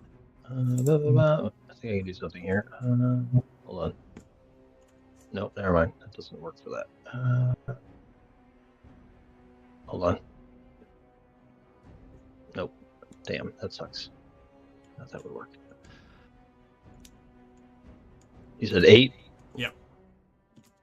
Okay. Okay. He is done. After that, it is Faith. Faith is going to charge and hope that Roderick is still holding the rope and run up the rope. Okay, got it. Yep, she'll get to the top of the round, top of it this round. Both of you athletics checks. Nobody wanted to run through the fire, huh? I did, actually. Just so it's noted, I did want to go through the fire. That would have looked totally 23 and badass. 26. It would have looked amazing. And you would have taken half damage. You got the ring. You could have done it. Could have. Oh, With my luck, I would have rolled like 60 points, though. max out on it. Max out 60, 10 damage. Oh, nice. There only goes 30. half. That's only half my hit It's only points, sir. 30, yeah. It's like 30. Oh, actually, All right, that's she much climbs less. up. That's her full move. She's up there. Man, I wish I could pull her and just like fling her over to the rooftop. Okay. Darren, anything else for her? I mean, if that's her full movement, I don't think she can Okay. do anything else. Action I don't think. dash Hold on. if she wants to go somewhere else. I guess that's true. Could she could action dash and jump, right? Mhm. What was that? Did I roll that? No, that was my fault. Oh, you rolled something. Oh, okay. Like that. Could she do that? Could she action dash and then jump across? Yeah. She got enough movement? Yeah. Okay. Yeah, she could do that. Yeah, she'll do that. She'll action dash. I forgot she's Leaps over. Well- I mean, anybody can action Nice. dash. So, yeah. So she leaps over. And she can bonus. get- She can bonus action. She can bonus action dash actually. Oh, yeah. That's Because true. she's monk. All monk. right. So, yeah, 15, 20, 25. What's her total movement? Like 45. So 80, 90 total at this point. So she can get down onto the stairs. She could get down the steps and get to here, essentially. Holy boogie. All right. Well, then she's gonna fucking hit the guy behind Comes up right behind him. there. Boom. Wow. All right. She'll take. I was gonna say that looks Yeah, she- totally awesome. Where she just like runs up a wall, leaps over, runs into the room, and just Yeah. punches him right. Right, somebody. It's like, Yeah. wait a minute, what? She's I'm an gonna anime think- character. For sure. I'm going to think that I definitely Alright. helped with that pulling. She's a fist of the North Star. You definitely did. Yeah. All right. First swing. No. 11. She's tired. Miss. She's tired. She's tired. It's She did run a lot. All right. Second one. God damn. Misses. Getting closer. She's a little. She's worn out. Okay. Well, she's there. That's it. Okay. She. lot of efforts. She's there. All right. Lysander, over to you. Okay, so I'm gonna look at all these guys, and I'm just gonna go, "Hey, everybody, boo!" And Okay. I need them to all make Wisdom 17 saves, All right. please. What are we casting? 17. We're casting Fear. Ooh. Okay. Wisdom. I 17. almost dropped this spell in the level up, but I kept it around. Okay. What is the rate? What is the readout for me? Each creature in a 30-foot cone must succeed on a Wisdom saving throw or drop their weapon it's holding and have the Frightened condition for the duration. Frightened creature takes the dash action and moves away from you and the safest route on each of its turns until there is nowhere to move. Love it. If the creature ends its turn in a space where it doesn't have line of sight, the creature makes a Wisdom saving throw. Got it. So once they get In away. other words, they bye can- bye. Bye-bye. Yeah. All right. Here we go. In other words, I Start on just the first call one. boo and fight the ball. First one. Failed. Second one. Failed. Third one. Succeeded. I'm just going backwards, so what I'm going to do, because they're the next to go, I'm just going to move them just so I can keep track of them, and then you can decide if you want to take opportunity attacks. But he's going to go and take the dash action, you said, so he's going to go here. And drops his weapon, by the way. Yep, I got it. So that's where he'll end up, and that's where he'll end up right next to him. All right, so those two are running. He stays. Next guy fails. Succeeds. That's a natural 20. And, oh, God. And 16 goes. So two more go. All right. They'll be on the other side.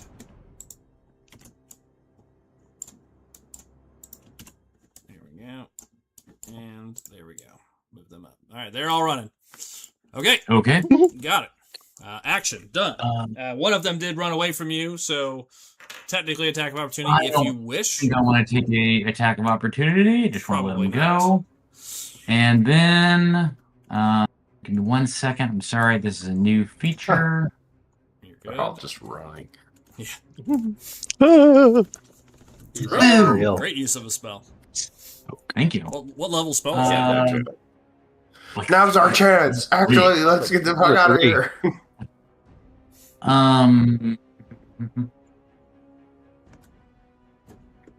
Where are Third my- level spell, right? I think it's third level. Yeah, it's a 3rd level spell. Pretty big spell. For me, it is. Yeah. Okay, anything else, Drew? Sorry, I this is a new feature and I'm looking for it. Please give me a little bit of leeway here. Drew, come on, dude. No, I'm sorry. Dude, hurry.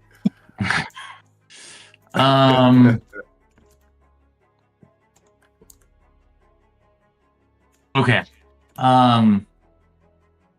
What I'm gonna do is I'm going to let me go back to the map real quick. I'm going to Misty Step here.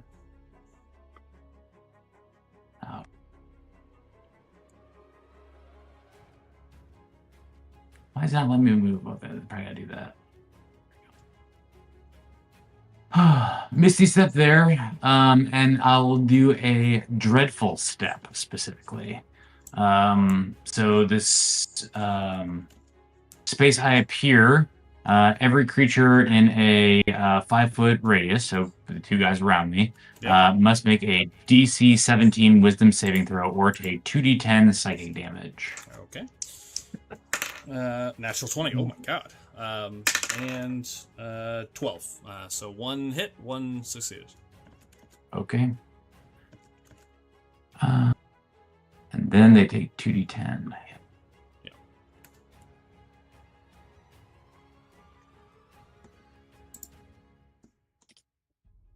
Ah, 16 points. Ow. Nice. Nice. All right. The guy you hit ran away, so this will be a freshie. We'll just call this A and B. Okay, got it. Anything else, Drew? That's all my turns. Okay. All right, you appear there, blast the one, and then they're going to just swing at you. The 2 of them are going to take swings at you. Chopping down the cherry tree, 2 attacks each. They're going to both make these recklessly. First hit, natural 20. Second hit. Silvery Barbs.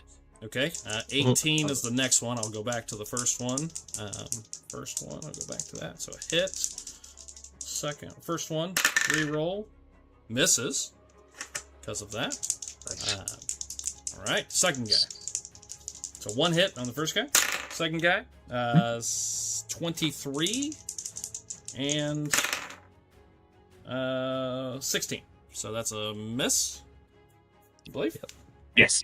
It is. Yep. It So is. 1 hit from each for 11, 12, 13, 14, 15, 16, 17, 22 between the 2 of them. Total. My temp hit points are gone. Okay. So these 2 Nice. slash into you. That would have been really bad had the rest of them not run away, as you can imagine, because those are D12 hits and all reckless attacks. So good move as they charge away, and that is the end of the round.